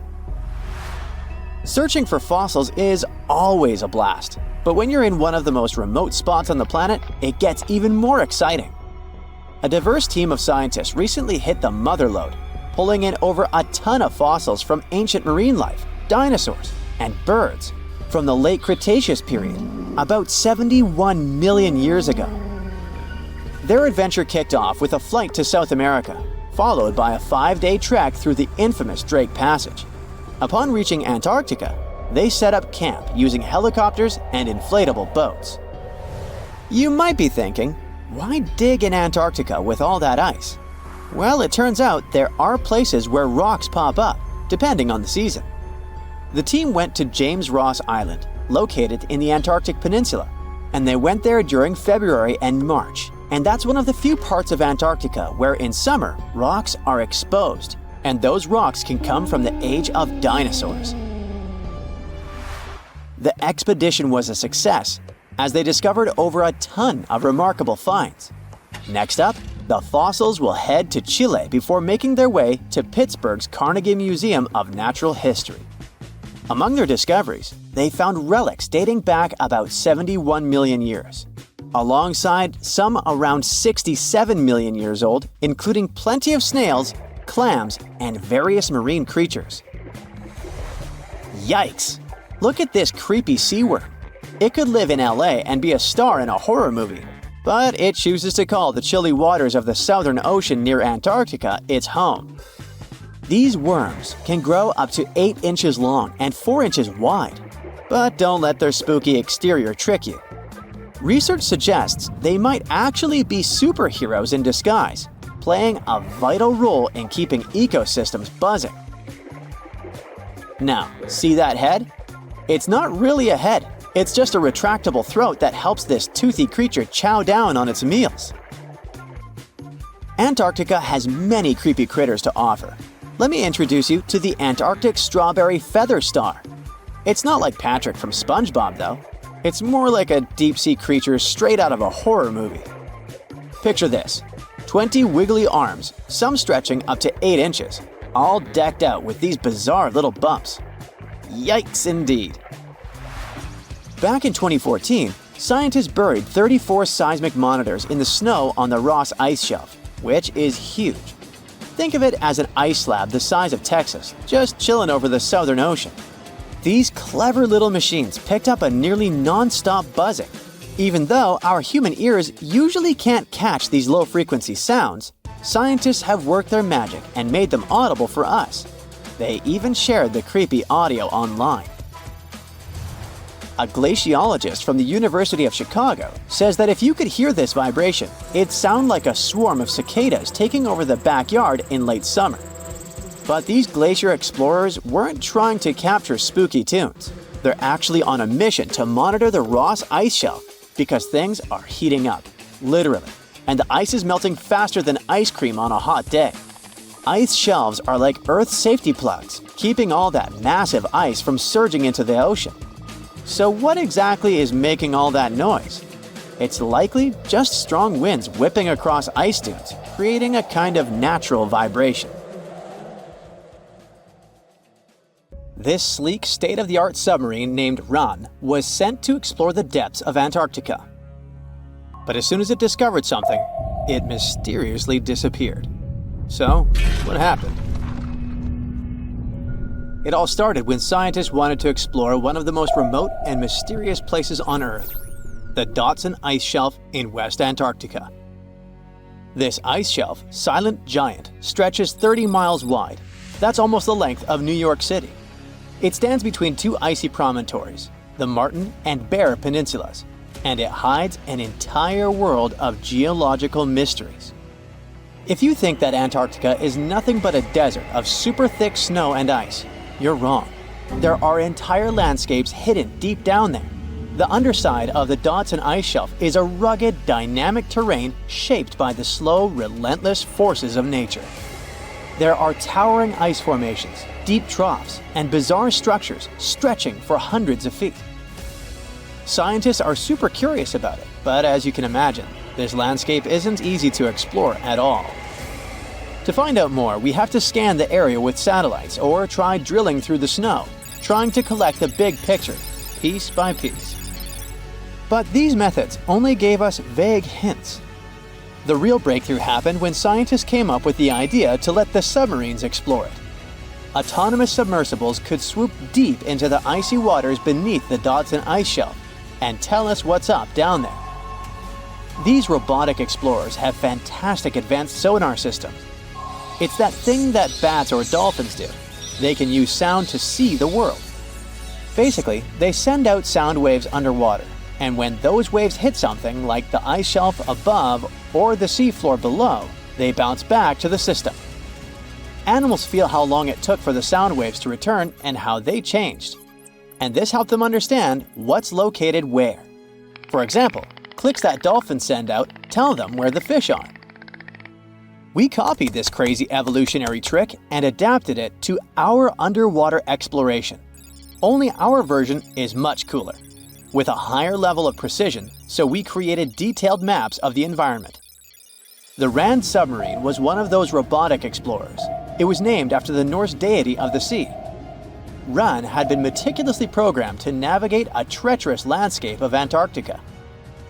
But even with all this training, its journey led to an unexpected and eerie end. In 2019, Ran was sent to explore the depths beneath the Dodson Ice Shelf. It was a hero, the first one to go on a mission like this. The team said it was like seeing the other side of the moon. For 27 straight days, it worked tirelessly. It traveled over 620 miles beneath the thick ice. That's like a journey from Paris to Berlin. Ran went further and deeper than anyone could have imagined. At one point, it reached over 10 miles into the glacier's belly, and what it discovered down there was astonishing. Scientists thought there would be some smooth, uniform ice surfaces, but Ran revealed an underside marked by huge cracks, ridges. There were formations that looked like sand dunes, frozen in time. And finally, it found some mysterious swirling and teardrop-shaped patterns. They all looked more like art than geology. This actually tells the story of ice shelves and the ocean around it. Warm water sneaks in under the ice and melts it from below. Sometimes it smooths the ice out, but other times it carves out these weird, uneven shapes that look like patterns and drawings.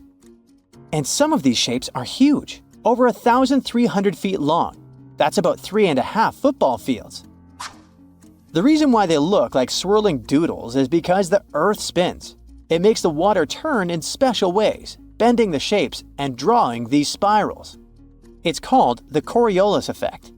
Imagine you were on a merry-go-round and tried to throw something like a ball. It would go in a curve, not a straight line. Same thing happens with the water on Earth. Later, scientists found similar patterns in other Antarctic ice shelves, though they weren't as epic as the ones under Dodson. But Ran also discovered something horrifying. Turns out that these warm waters, aside from being great artists, are also a huge danger. The Dodson Ice Shelf isn't just hanging out serenely on the sea.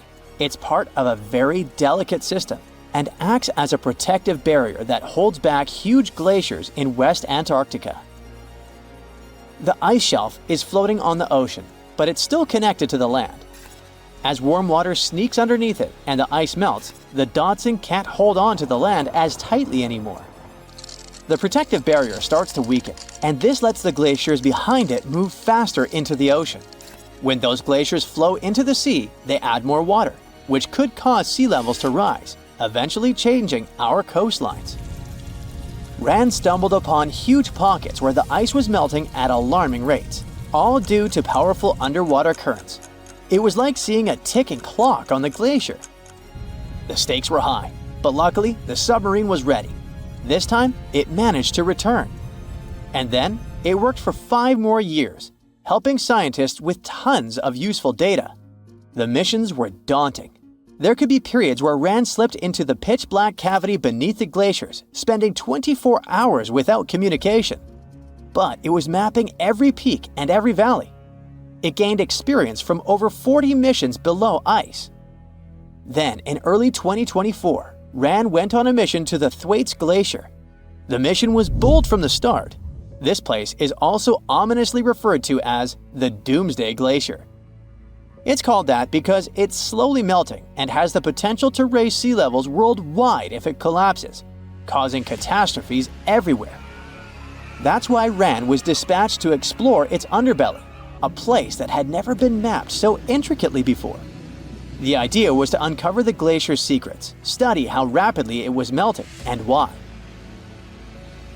This was Rand's second time exploring Thwaites. During the previous visit, it became the first sub to ever map the glacier's underside.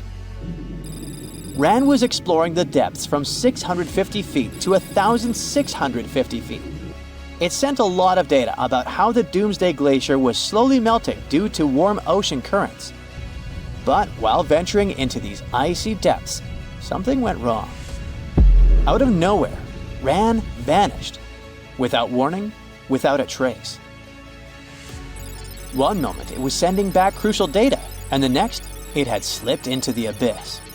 No distress signals, no final transmission, and it didn't return to the point it was supposed to.